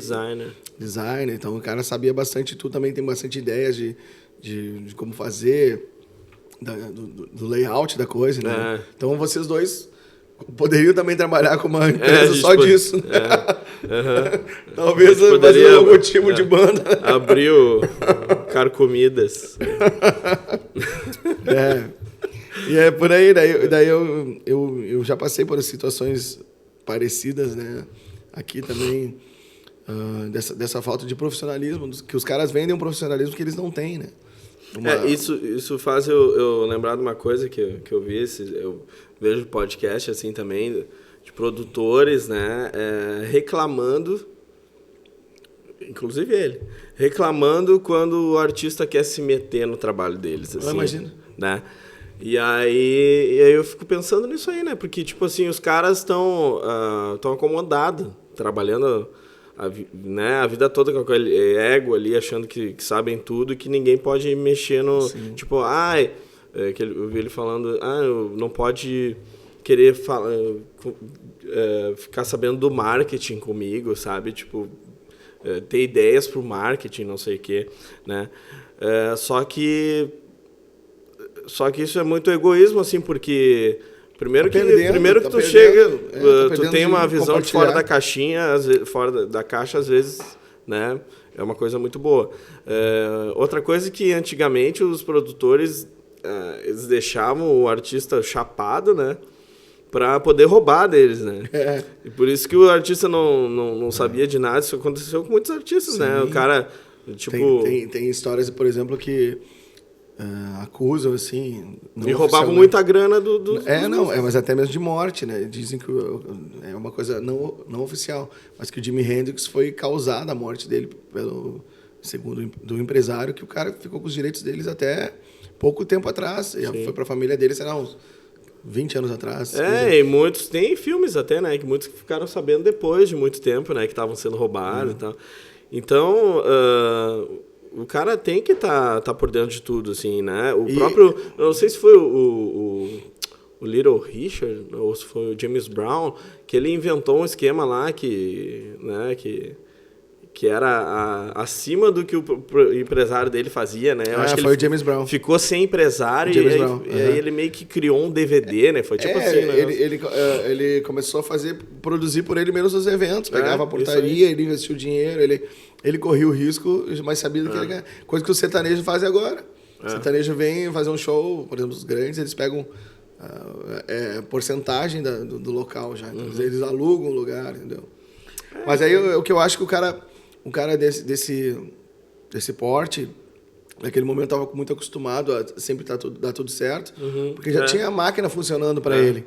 Sim. Hoje em dia não existe essa da máquina funcionar para ti, né? Tava confortável. Né?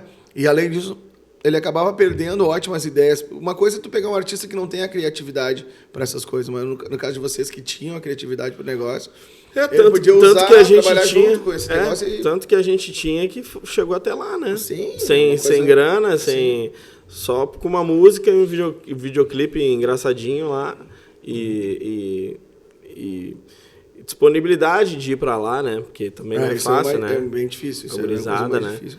E vocês se sentiram colocados assim na geladeira por ele, então, dessas coisas de tempo? Em vários momentos, né? Esse lance do nome foi o primeiro, assim, porque a gente estava, né? Acho que ele se arrependeu, assim, de ter chamado vocês e aí não conseguia dizer para vocês, não quero mais. Se arrependeu, eu digo assim, que ele no sentido do eles não têm dinheiro.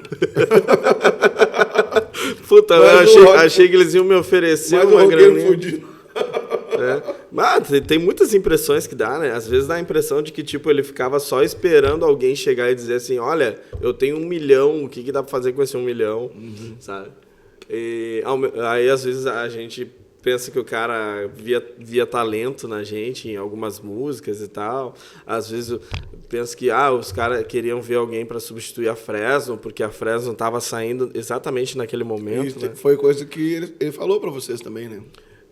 Ele falou uma vez, mas a gente nem morava lá ainda, né? E a gente tava falando do rock do Rio Grande do Sul. A gente fez uma viagem, eu e o Cadu, a gente foi lá, e era tão foda o negócio, né? Que tipo, a gente não sabia o dia que ele ia poder fazer a reunião com vocês. Então a gente meio que reservou 2 semanas. Ficaram gastando lá 2 semanas. Lá em São Paulo. À disposição para ele. Na casa de uma amiga nossa, que ela era modelo, ela era de Canoas, né? E ela foi morar em São Paulo e tal. E a gente, tipo, vamos... Beleza, então vai ser entre dia tal e dia tal. E aí a gente combinou com ela de ficar lá e tal. Ela foi bem parceira com a gente até. Tu viu? E aí no dia que deu, a gente já tava lá. Depois a gente foi lá. E aí a gente falou sobre música, né? E aí ele falou assim, a gente tava falando das bandas do Rio Grande do Sul. Ele falou, não, pra mim vocês são a esperança do rock no Rio Grande do Sul. Tu imagina falar isso, né? A esperança do rock pra uma pessoa adolescente. Foi o dia que eu tirei foto com ele até. A primeira foto. Eu e o Cadu, assim. Não, a segunda, na real. A primeira é aquela da reunião que tá todo mundo, né? E a segunda é uma... Então, ele falou isso pra vocês, tu imagina isso? Isso é uma coisa até que... essas pessoas que têm um ego muito elevado, eles falam coisas pros outros sem ter muita responsabilidade. Sim, que nem o Cambota falou lá, que o produtor disse pra ele que ele era a nova Ivete. Hoje em dia a gente tem que rir disso, né? Mas na época é muito foda. Assim. Tu ouvindo uma coisa dessa naquela época deve ter um impacto muito grande. Sim. E outra, assim... Os caras não têm a mínima responsabilidade afetiva, emocional com isso. Eles deveriam ser julgados e deveriam ser cobrados por isso. Porque esse é o tipo de um trabalho que acarreta em um problema psicológico. Sim. Se tu não sabe lidar com a história. Mesmo tu sabendo lidar, acarreta igual. Mas, enfim, é uma frustração muito grande e rodeada também de mentira. Uma propaganda enganosa. Ilusão, né? Uma ilusão. Imagina se todos os músicos se juntassem e fizessem isso com os caras grandes, assim. Imagina o quanto de denúncia não ia ter, né? E não precisa nem ser muito grande, porque eu trabalhei com uns aqui que eram meio pequenos, os caras iludiam também. E eu caí na ilusão. Isso me lembra outra coisa que eu vi ele falando. Ingenuidade da ele nossa falando parte. no podcast que, tipo assim, todo artista tem que ser meio iludido. Ele falou isso. Sim, né? Aí tu pensa, claro, né? Lógico. Aí eu posso prometer mundos e fundos, né? Claro, e aí por isso que aqueles artistas que ele quis dizer que, tipo assim, o cara tem que chegar e achar que, eu vou no Faustão, eu vou no não sei o quê, eu vou fazer isso, vou fazer aquilo, né? Uma coisa é o cara ter ideias, assim, né? E não ser iludido, é claro, mas ter ambição, né? Mas outra coisa é ser iludido, achar, não estar de acordo com o que acontece naquele momento, né? E aí você se sentiram assim dentro dessa geladeira com essa falta de perspectiva. Perspecção não existe. Prospecção existe. Prospecção e perspectiva. Com essa falta de andamento na história, porque vocês estavam num ritmo crescente no negócio. Aí, um momento da vida também de idade, novos, assim, com criatividade, com talento, com saúde. Não com saúde, mas digo assim, sabe, o cara tá disposto. Meu joelho que eu diga. Se meus joelhos não doessem mais. Então eu acho que... Não, e acarreta em tudo, né? Tipo, planos, né? Tanto que alguns integrantes, assim, cada um tem sua vida, né? E sua forma de aguentar ali ou não. Nosso baixista saiu... Trocou a banda, né? Saiu em 4 meses, né? Então, eu nem sei se ele chegou a pegar o nome novo da banda, né? Então, tu já começa meio, né? Meio assim, né? Porque é uma jornada, né? Foram em grupos, né? Morando numa cidade, um estado diferente e tal. Mas isso também traz muito aprendizado, né? A gente tinha um produtor que foi junto com a gente, que também a gente alugou junto com a gente o AP e foi embora e não pagou a parte dele, sabe? E daí a gente ficou, né, meio mais apertado ainda, né? E nesse meio tempo a gente foi trocando de formação, assim, né? Aí depois saiu, aí a gente teve que arranjar um baixista reserva, né? Que pudesse fazer esse translado, assim, né? Ele não chegou a se mudar, mas ele ia para lá, ficava um tempo, voltava. Aí depois de um tempo, ele falou assim, não posso ficar, né, nesse vai e vem, assim, e meio que estava indecidida a nossa... Quando é que a gente ia gravar e tal, né? Ele chegou a gravar a segunda pré-produção, mas acabou não ficando na banda também. Aí depois saiu o baterista, aí a gente teve que achar um baterista, e a gente botou um baterista de São Paulo mesmo, para não ficar nessa dificuldade, né? Boa. Quem gravou os baixos, daí valendo, foi o Juliano Ângelo, que tocou na Mandala também. Isso que vocês conseguiram gravar o EP, quando vocês gravaram o EP. Isso, eu tava procurando, né? Liguei pro Ângelo assim, falei, cara, tu não tem um baixista para indicar? Né? Daí ele falou assim, será que não pode ser eu mesmo, não sei o quê? Daí eu já tava meio que aprendendo como funcionava. Eu falei, olha, não é assim, cara, não é chegar aqui, vai tocar, vai gravar, vai fazer sucesso, não sei o quê. Daí ele, não, mas vamos embora, não sei o quê, vamos embora. Aí ficou 3 meses. O Juliano Ângelo é um grande querido amigo. Hoje em dia ele não trabalha mais com música, né? Sim. Mas ele se dedicou bastante. Não, ele gravou o EP com a gente e tal, teve que pegar os arranjos difíceis e tal. E quanto tempo vocês gravaram o EP? Quanto tempo demorou desde que vocês chegaram lá até vocês conseguirem gravar? A gente teve aquela primeira pré-produção que eu falei, né? Que teve um showzinho lá dentro do estúdio, né?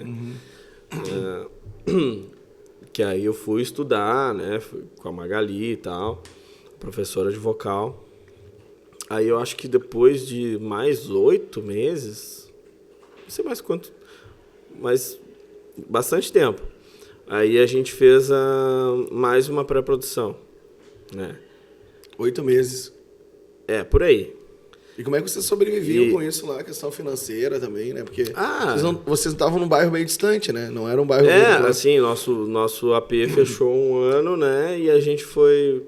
Meio que não tinha pra onde ir. Daí a gente foi pra casa de uma banda que também tava lá, né? Que foram parceiro nosso e tal. E lá a gente ficava meio pagando um aluguel, assim, pra ficar num quarto, assim, sabe? E aí a gente ficou lá uns 3 meses, eu acho. Dependendo muito de amigos, então. A gente... Conhecidos, na verdade. Sim, Enfim, a gente conheceu, às vezes rolava umas festas lá que a gente nem participava, assim, a gente era meio que o quarto das empregadas, assim, sabe? E... Vocês eram excluídos da festa. E tinha até a Manu Gavassi lá, a gente já conheceu por lá, né? Porque ela tava gravando lá na época também.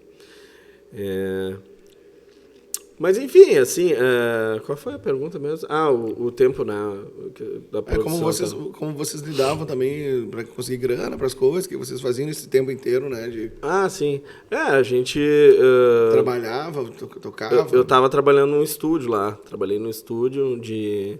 Na real, a partir do 2º ano ali, né, ficou mais apertada a situação, assim. Aí eu comecei a trabalhar no estúdio, eu ia voltar pro sul já, né? Mas aí as coisas estavam começando a andar, tipo, não, vai acontecer isso, vai acontecer aquilo. Aí não adiantava, né? Ficar um ano lá e voltar de mãos abanando. Tinha que trazer alguma coisa. Lá né? até aquele momento.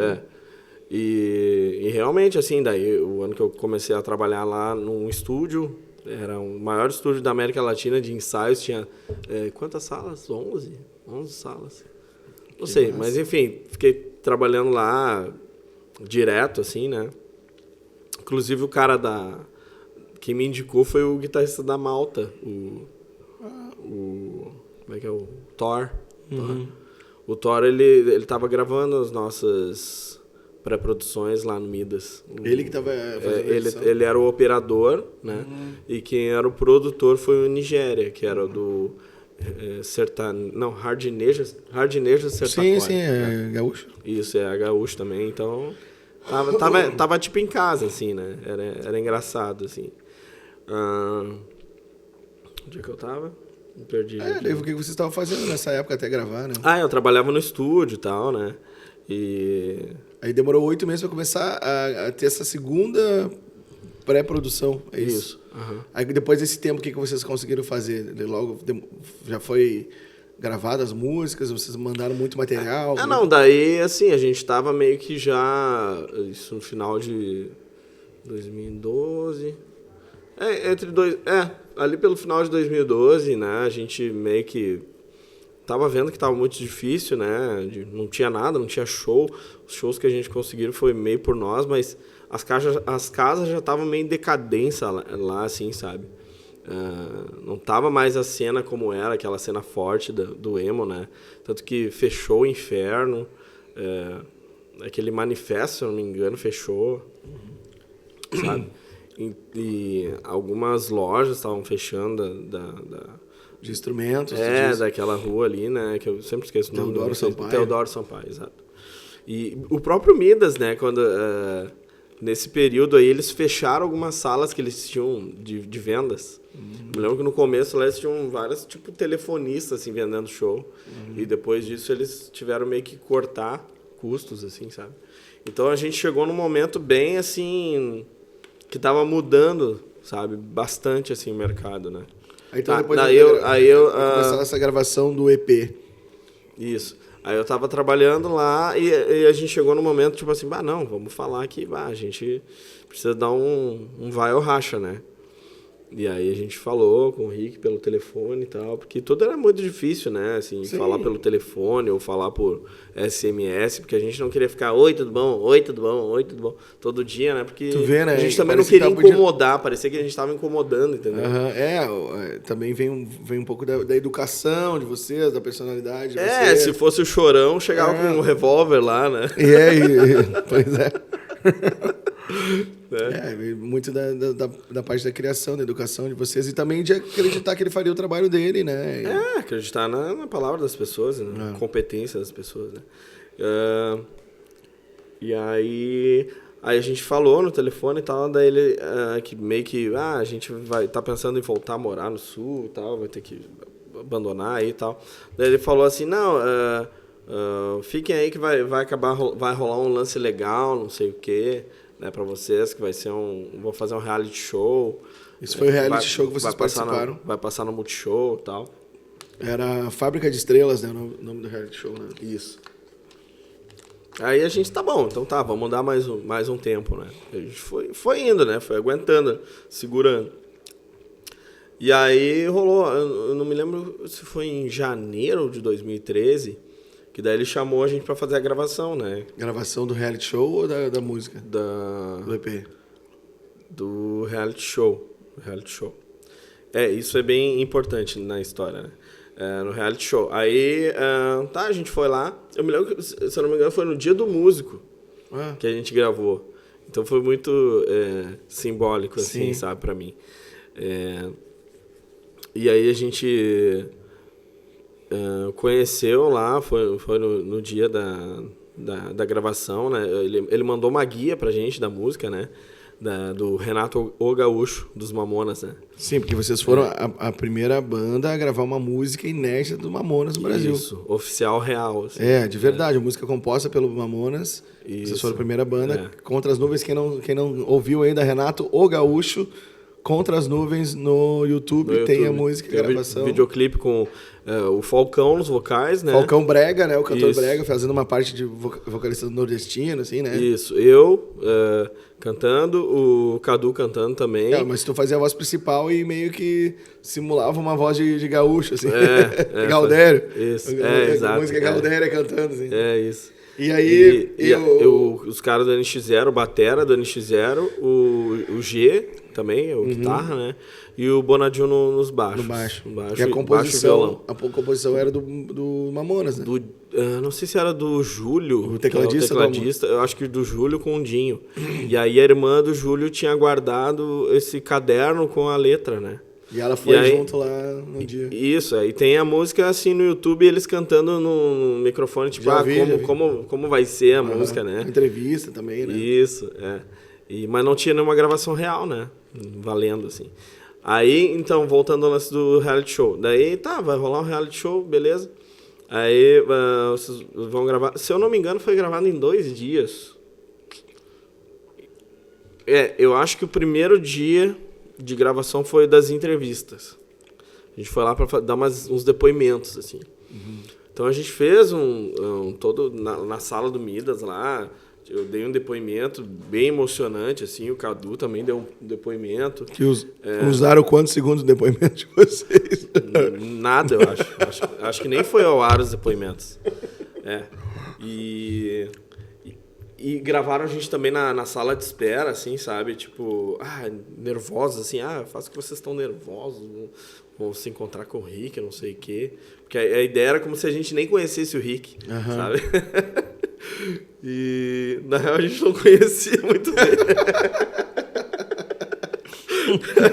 Não, e aí a gente tava lá na sala de espera e tal. E eu me lembro que era aquela Luca, que trabalhava lá. E eu acho que foi a primeira vez que a gente viu ela. Agora é radialista, né? Sim. Mas ela foi bem grossa com a gente, assim, sabe? Tipo, ela... não sei, tava falando umas coisas meio grosseiras, assim, com a gente, assim. Então eu nunca tinha feito nada, né? Nem sabia o que ela tava falando. Né? Tava meio de cara, assim, não sei com o quê. E aí, quando começou a gravar, assim, ela tava toda simpática, assim, sabe?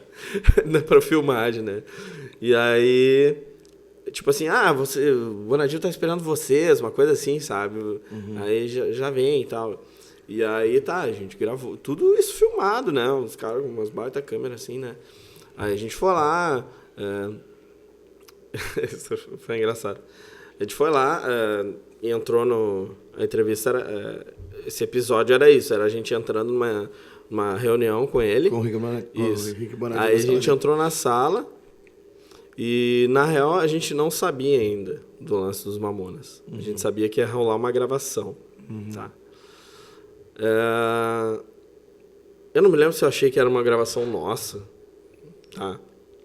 Eu sei que a gente dentro daquela sala de reunião que tem todos os discos ali, né? De platina, não sei o que, das bandas e tal. Os caras todos filmando, assim, no canto, assim, né? Aí a nossa reunião, tá, mas o que... E ele, tipo, tá, mas o que vocês querem, não sei o quê...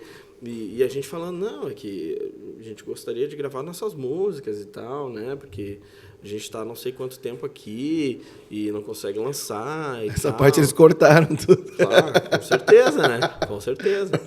Então a gente deu tipo um ultimato mesmo, assim, né? Com câmeras filmando. Isso. Só que daí, o que aconteceu? Ele chegou com uma cartada, tipo assim, falando assim... mas então, eu tenho uma proposta para vocês, não sei o quê, que era, vocês vão gravar uma música do inédita dos Mamonas Assassinas, se chama Renato Gaúcho, não sei o quê, e papapá. Resumindo, né? E aí a gente, que legal, sabe? Que satisfação, não sei o quê. Aí a gente se abraçou, assim, e tal, né?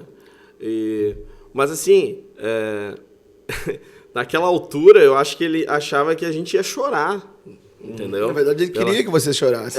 Pra aparecer na TV que você estava chorando. Esse cara é foda, tá me dando Exatamente. oportunidade. Ele é Deus, ele é Deus. Ele queria Eu lembrei muito do Cláudio Ricardo com essa situação. Te lembro que tem aquele... Você não sente uma vontade de chorar com isso? Assim, não, tô tranquilo assim. Até que no final ele faz a mulher chorar, né? Com a cena do cara. Hermes e Renato é cultura. Foi muito Cláudio Ricardo, assim. E aí vocês... Ficou sério? Você não entrou reação? Eu fiquei tipo assim, que legal, sabe? Mas vocês queriam gravar as músicas de vocês. Exatamente. Estão lá 2 anos esperando pra gravar a música de vocês. O cara vem e diz, não, vocês vão gravar um cover. Talvez não tenha caído a ficha na hora e, é um cover do Mamonas, uma coisa inédita e tal. Mas, ao mesmo tempo, vocês estão esperando pra música de vocês, né? Mas, ao mesmo tempo, eu não sou burro, né? Tipo assim, eu sei que... a gente ficou quantos meses compondo, sabe? Sim. Tipo... É uma coisa... vocês estavam lá defendendo o trabalho de vocês. Não menosprezando o trabalho do Mamonas, nada a ver. Sim. Ele queria usar aquilo como uma carta de divulgação. A gente queria usar... mostrar o nosso diferencial, o nosso potencial, deixar a nossa marca, entendeu? Porque tu gravando a música de outra pessoa, tu não sabe o que vai acontecer, né? E ele não falou nada pra vocês depois que acabou? Não, aí que tá. Essa parte aí é muito louca, assim. Aí acabou aquilo ali, né? Tá, legal, não sei o que, se abraçamos e tal. Aí tá, saiu as câmeras, então eu fui no banheiro. Daí o Cadu ficou lá. Aí o Cadu me contou depois também, né? Falou assim, o Rick ficou meio de cara, ele falou comigo assim, por que o Juliano não se empolgou, né? Não ficou tão empolgado assim, vai ser um negócio muito massa pra vocês, não sei o quê. E aí o Cadu até meio que me deu uma bronca, assim, né? Parece que tu não ficou tão feliz, assim, né? E aí eu, né? Enfim, aí depois ele chamou a gente para continuar conversando. Aí ele falou assim, agora não sei o que, com as câmeras desligadas, não sei o que, né? O que vocês querem, tipo assim, né? Vai ser um negócio massa e tal. E a gente fez essa reivindicação, assim, cara, a gente quer gravar o nosso EP, a gente já tá não sei quantos meses produzindo essas músicas aí, né? Tu já queria dar tipo um prêmio de consolação pra vocês. Exatamente. Na real, assim, eu acho que se não surgisse essa história da música ser de um gaúcho e tal, não sei se a gente já não teria vazado antes, assim. Sim. Se ele já não teria descartado a gente antes. Eu não sei se ele, né, o cara tinha várias peças lá e pensou assim, vai rolar um negócio do gaúcho, vou pegar esses gaúchos aqui, entendeu? Pois mas o que o cara ganha fazendo isso, né? Isso é incrível, né? Eu não sei, porque uma coisa assim que eu senti lá, assim, que eles são meio... pelo menos naquele ambiente, né? É uma coisa meio caricata, assim, sabe? Daquela coisa assim do gaúcho viado, sabe? É uma piada sem graça. Ele me falou até no telefone, assim, quando a gente tava falando, e aí, gaúcho viado, não sei o quê. Aí eu não sei o quê. Tipo, uma coisa meio brega, assim, sabe? Sim, E aí, cultura sem graça, aquela época que aquele Cacete Planeta fazia aquela piada sem graça todo dia. Eles achavam isso, nossa, muito engraçado, assim, né? A mesma coisa, eu fico pensando, eu vou chegar lá na Bahia e vou falar, você é preguiçoso, não sei o quê, sabe? Enfim, eu achava meio brega, assim, mas, né, tipo, ficava na minha, assim. Eu achei legal porque tinha o Falcão, né? O Falcão que sempre... E os Mamonas se arriavam também, sempre, né? Em tudo, né? Foi muito massa a gravação, né? A gente já foi no segundo dia daí, né? Tinha marcado a gravação. E a gente tava gravando lá e chegou o Falcão, assim, tipo... Até tem um vídeo no YouTube, né? Disso aí, que ele... ele chegava pitando, assim... Aí todo mundo olha, você é meu apito de chamar viado. Aí ele fica engraçado, porque ele é o cara... Não, e todo mundo olha, né? E o Falcão, ele é aquela figura ali, né? Uhum. E ele também fazia o papel de viado no clipe. No clipe, na música, né? Então, tipo, tava tudo legal. Era uma assim, brincadeira, né? né? A brincadeira tava massa, assim. Não era muito pejorativo, assim, né? O chato era o in-off, né? Ficar fazendo essas piadinhas in-off, assim. Nada a ver. Palha, assim. Mas a gravação com ele foi muito massa, assim. Eu conhecia a irmã do Júlio, que tinha lá o caderninho. O Júlio é o tecladista. Ele tinha uma cueca assinada pelo Falcão também, que eles se conheceram uma vez numa viagem de avião. Engraçado, né? que não é cueca. Eu acho que ele não tinha o papel e pediu na cueca, uma coisa assim. Os mestres da riada, né, do Brasil eram o Mamonas e o Falcão, né? O Falcão foi gente boa com vocês, tratou vocês bem? O Falcão, assim, ó, muito gente boa. Parecia um tio, assim, teu que tu cresceu com ele, assim, sabe? Muita gente fina, assim, humilde pra caramba, sabe? E conversamos normal com ele, assim, sabe? Tem até um videozinho da gente no camarim antes de gravar com ele, né? E... Enfim, ele gravando, muito engraçado também no estúdio, assim, né? Tem um videoclipe lá da gente gravando no YouTube, né? Renato ou Gaúcho. E como é que tu teve a ideia de fazer a voz caricata de Gaúcho, assim? Porque, na verdade, ninguém te deu isso, né? Tu que pensou, né? Porque eu já fazia isso. Aqui a gente fazia de brincadeira, assim, né? Ouvindo Castelhana, Se Você Me Ama, lá, essas coisas desde pequeno, né? Então eu ficava, né? Tentando imitar essa voz desde pequeno, então... Voz impostada, né?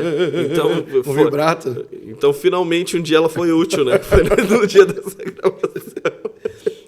E a gravação, ela foi, tipo, o início da gravação do EP, é isso? Só pra concluir da gravação aí, aí, tipo, tem ele falando pra eu colocar os R's, né? Ele fala assim, todos aqueles R's que eu pedi pra te tirar, pode pôr eles de volta. Né? Que, tipo, eu chegava lá cantando, né, perder, né, essas coisas assim, e aí tu tem que tirar um pouquinho perder, né. Então daí a gravação do Gaúcho já é reforçada de novo, né. Então tem isso até filmado, assim. Foi bem legal, assim, a gravação, né. E o que tu perguntou depois? Se foi o início da gravação do EP. Tá, daí a gente terminou isso. Uma coisa que eu achei que também foi uma falha, né, mais uma falha, que foi assim, a questão da divulgação desse negócio do Mamonas. Essa gravação, né? Não teve? Vocês é que foram atrás das coisas que conseguiram fazer. Isso que foi um lance que deixou a gente bem incomodado também. E era uma coisa que bastava alguém se esforçar que conseguiria um espaço gigante. Era quase gratuita a publicidade, né? Tanto que eles conseguiram, nacional, né? Que era eles conseguiram, que era o Domingo Espetacular, acho que era o nome. Que era eu não sei se era o da Record ou se era da Band. Acho que era da Record, né? Record. Daí ele conseguiu divulgar um só, mas o resto... Isso, daí a gente apareceu numa reportagem do SBT também, né, sobre a brincadeira com os gaúchos, não sei o que, sempre esse mote, né, do gaúcho viado, assim, e a música ficava em segundo plano. Até entendeu? Hoje essa coisa, tu vê, né, os caras vão lá pra Praça Nossa fazer gaúcho viado, até hoje, entendeu? Coisa que, pô, tem tanta coisa pra mostrar. Se fosse hoje em dia, eu me assumiria viado lá, que eu ia estar bem. Tem que cortar essa parte. Os haters vão vir. Quem entende, entende, vai entender. Não, aí... Aí que eu tava falando. Dos programas. Aí, na Band, eu acho que a gente também apareceu. Qual foi o da Band? Teve um da Band que a gente apareceu também, né?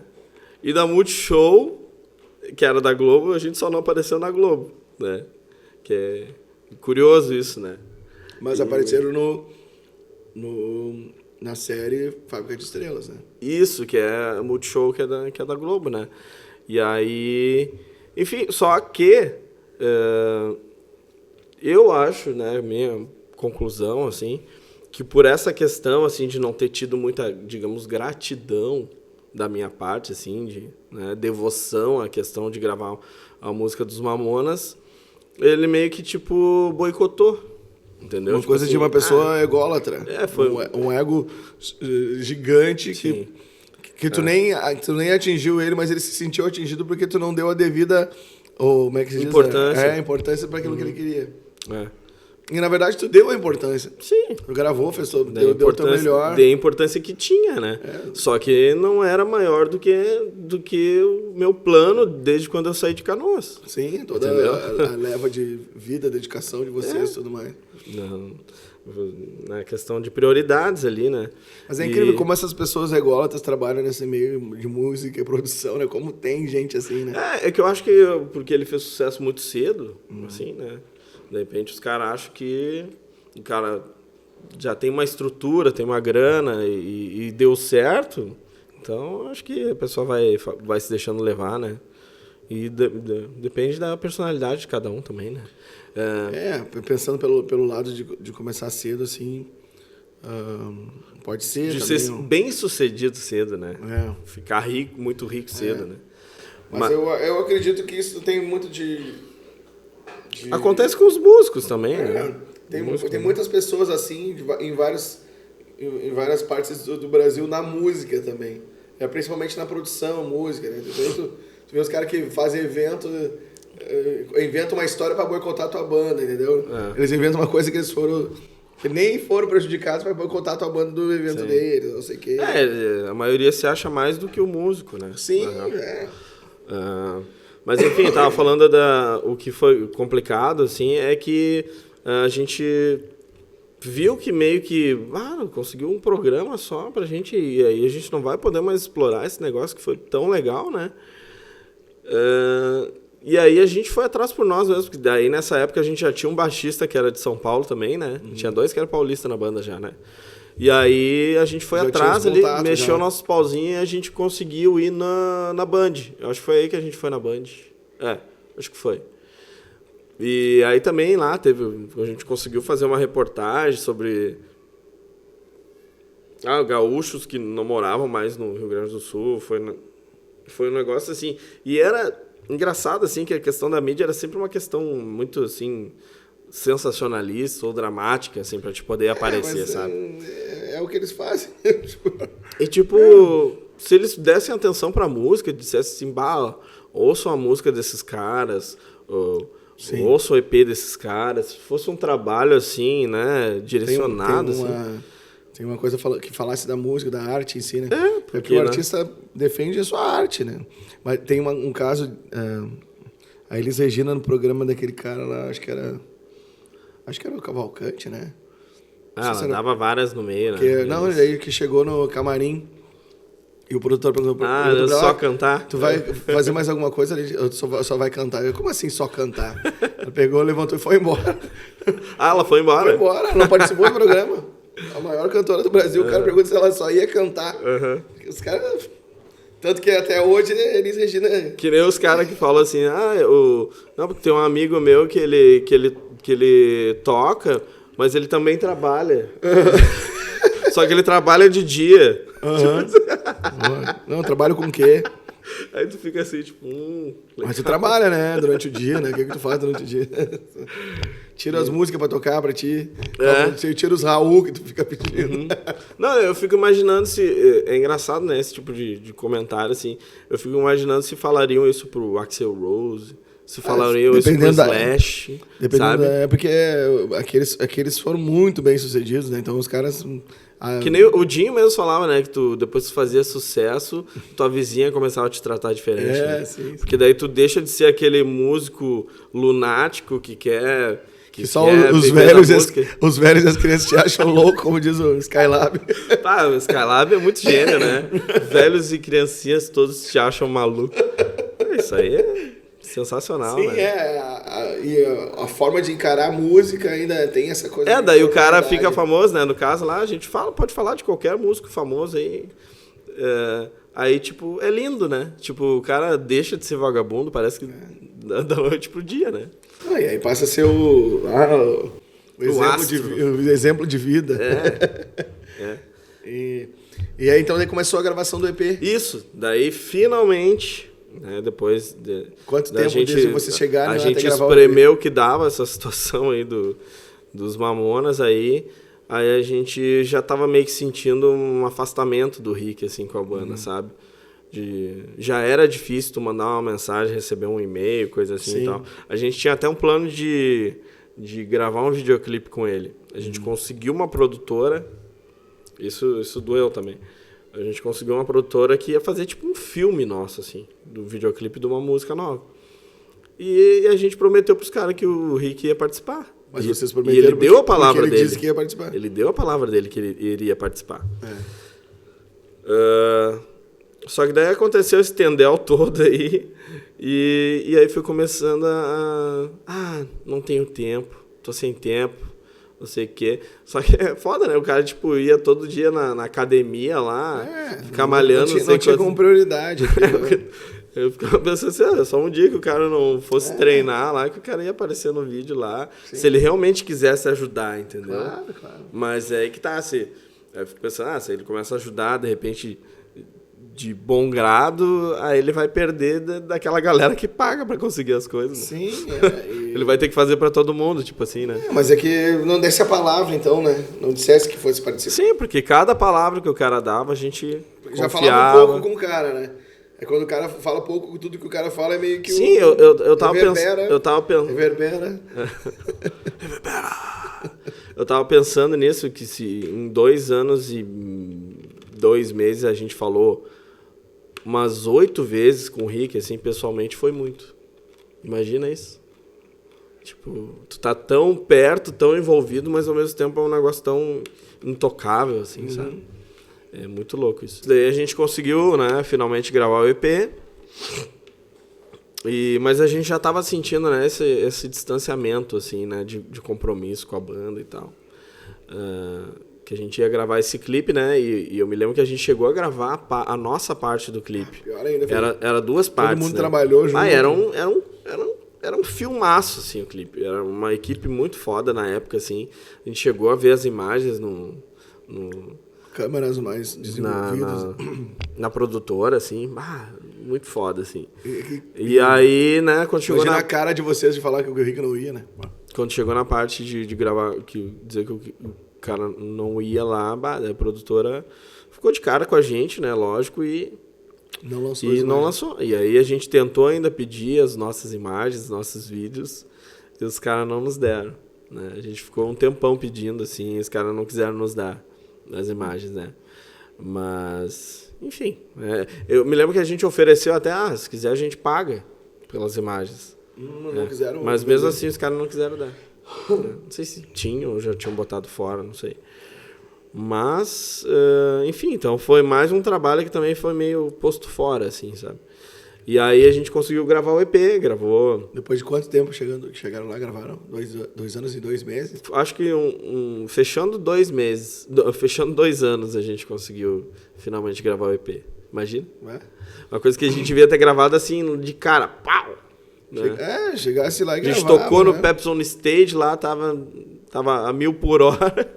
E aí vocês faziam muitos shows, né? A banda já tava pronta, deu ótimos músicos. Sim, tava na vibe. E aí a gente chegou lá e começou a morar junto, a ver ter aquelas intrigas pessoal, que é um saco morar, né? Com pessoas diferentes lá. E aí... diz o Carlinhos Carneiro, ter banda é um saco.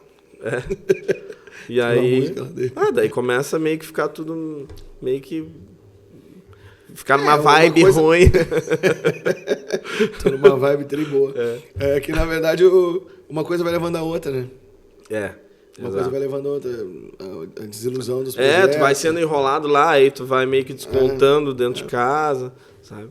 E aí tu já não tem muita grana, aí tu tem que comer pouco, tu tem que economizar. Aí as fotos daquela época tu tava bem magrinho, né? Sim. Eu tinha quase 30 quilos a menos. Pois é. Do que eu tenho aí. E porque realmente comia pouco, né? Comia pouco. Teve uma época que eu fiquei sem almoçar lá. Eu fiquei alguns meses sem almoçar lá. Eu só comia porcaria, assim. Por causa de grana mesmo. Sim. E essa parte a Globo não mostra. Sim. Não, eu tinha uma dieta bem... Balanceada. Bem desbalanceada lá.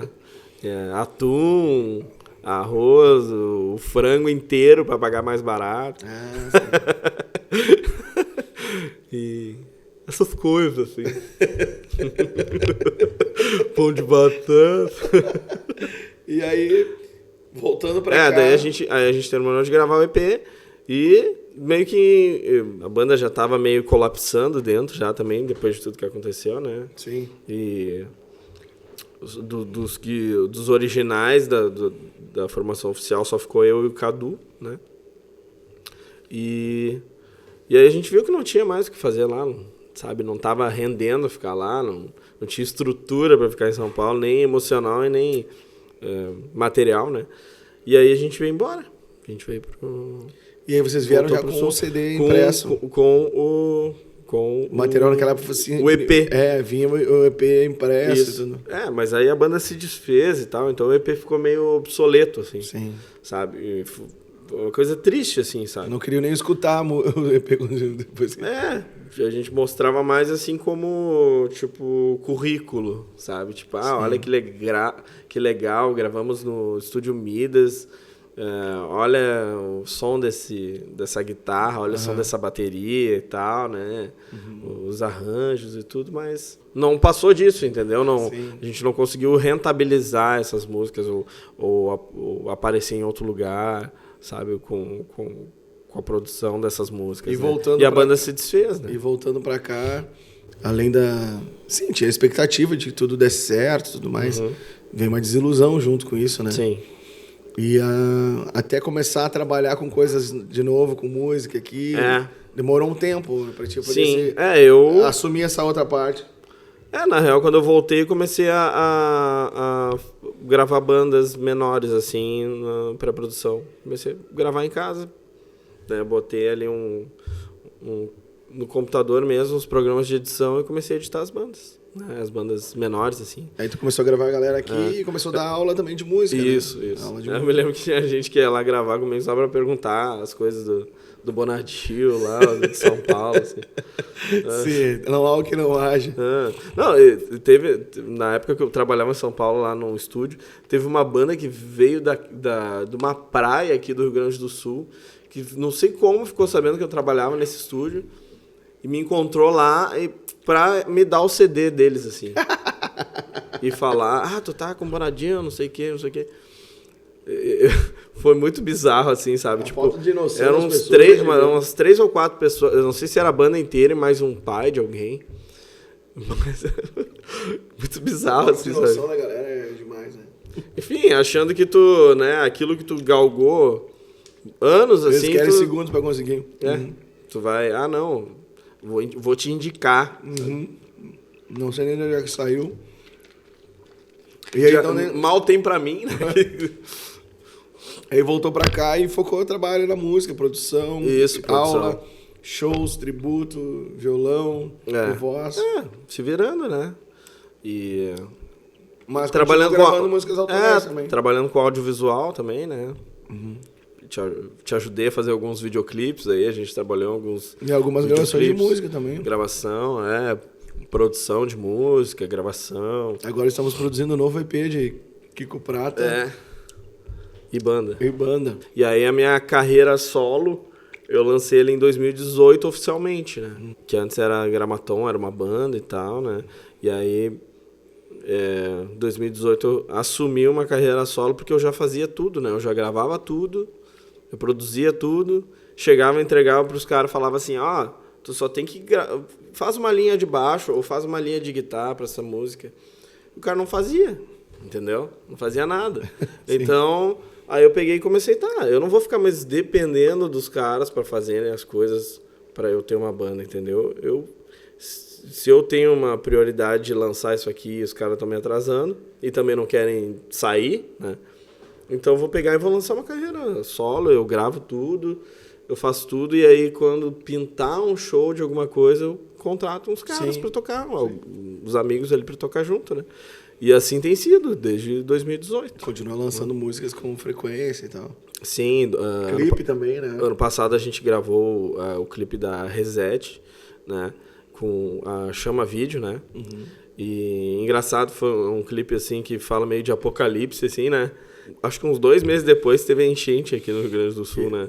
Que louco, né? Tem umas cenas assim que parece meio apocalipse, assim, que depois... Legal a galera conferir no YouTube lá. Então foi... Reset, né? Reset. Não sei se é Reset ou Reset que se fala. Mas, enfim, ele fala sobre, né, tipo, um fim do mundo e um novo começo, assim, de uma nova civilização, uma nova forma de viver, sabe, no planeta, assim, né. Isso por coisas que eu vejo, assim, coisas que eu gosto de ver, assim, né, de conspiração, de ocultismo e tal. E aí rolou esse clipe aí, eu gravei tudo também, né, em casa, produzi, mixei, botei no Spotify, né? Tem lá no Spotify, tem quem quiser ouvir, Reset lá no Spotify. E aí a gente fez um lançamento no Opinião Oficial, né? E aí com a banda dos amigos aí, Afonso, Igor e Vini. E quem quiser saber mais do teu trabalho, onde é que eles podem te achar? No Spotify, né? Mr. Jus. Spotify. Jus com Z. Jus com Z. Mr. Jus. Jus com J, Z no final. MR Jus com Z.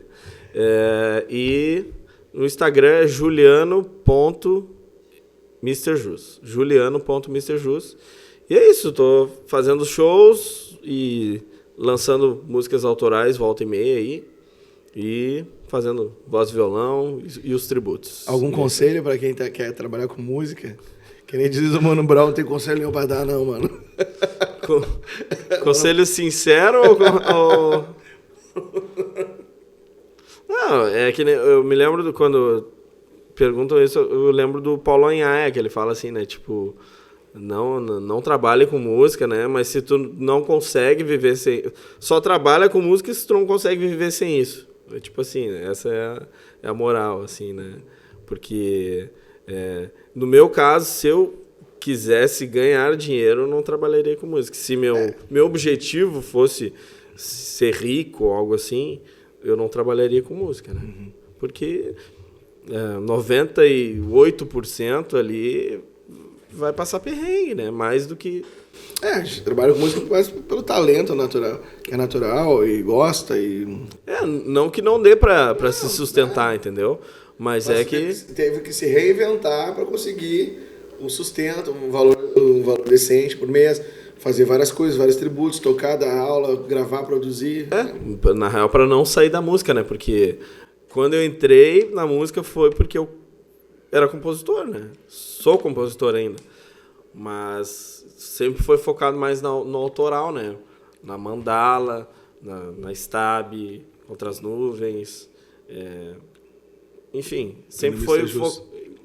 Mr. Jus, né? Então, sempre foi baseado ali na questão de, tipo, eu tenho essa facilidade, digamos assim, de fazer música e criar música e gravar, né? Então, mas o que paga os boletos mesmo são os covers, né? Sim.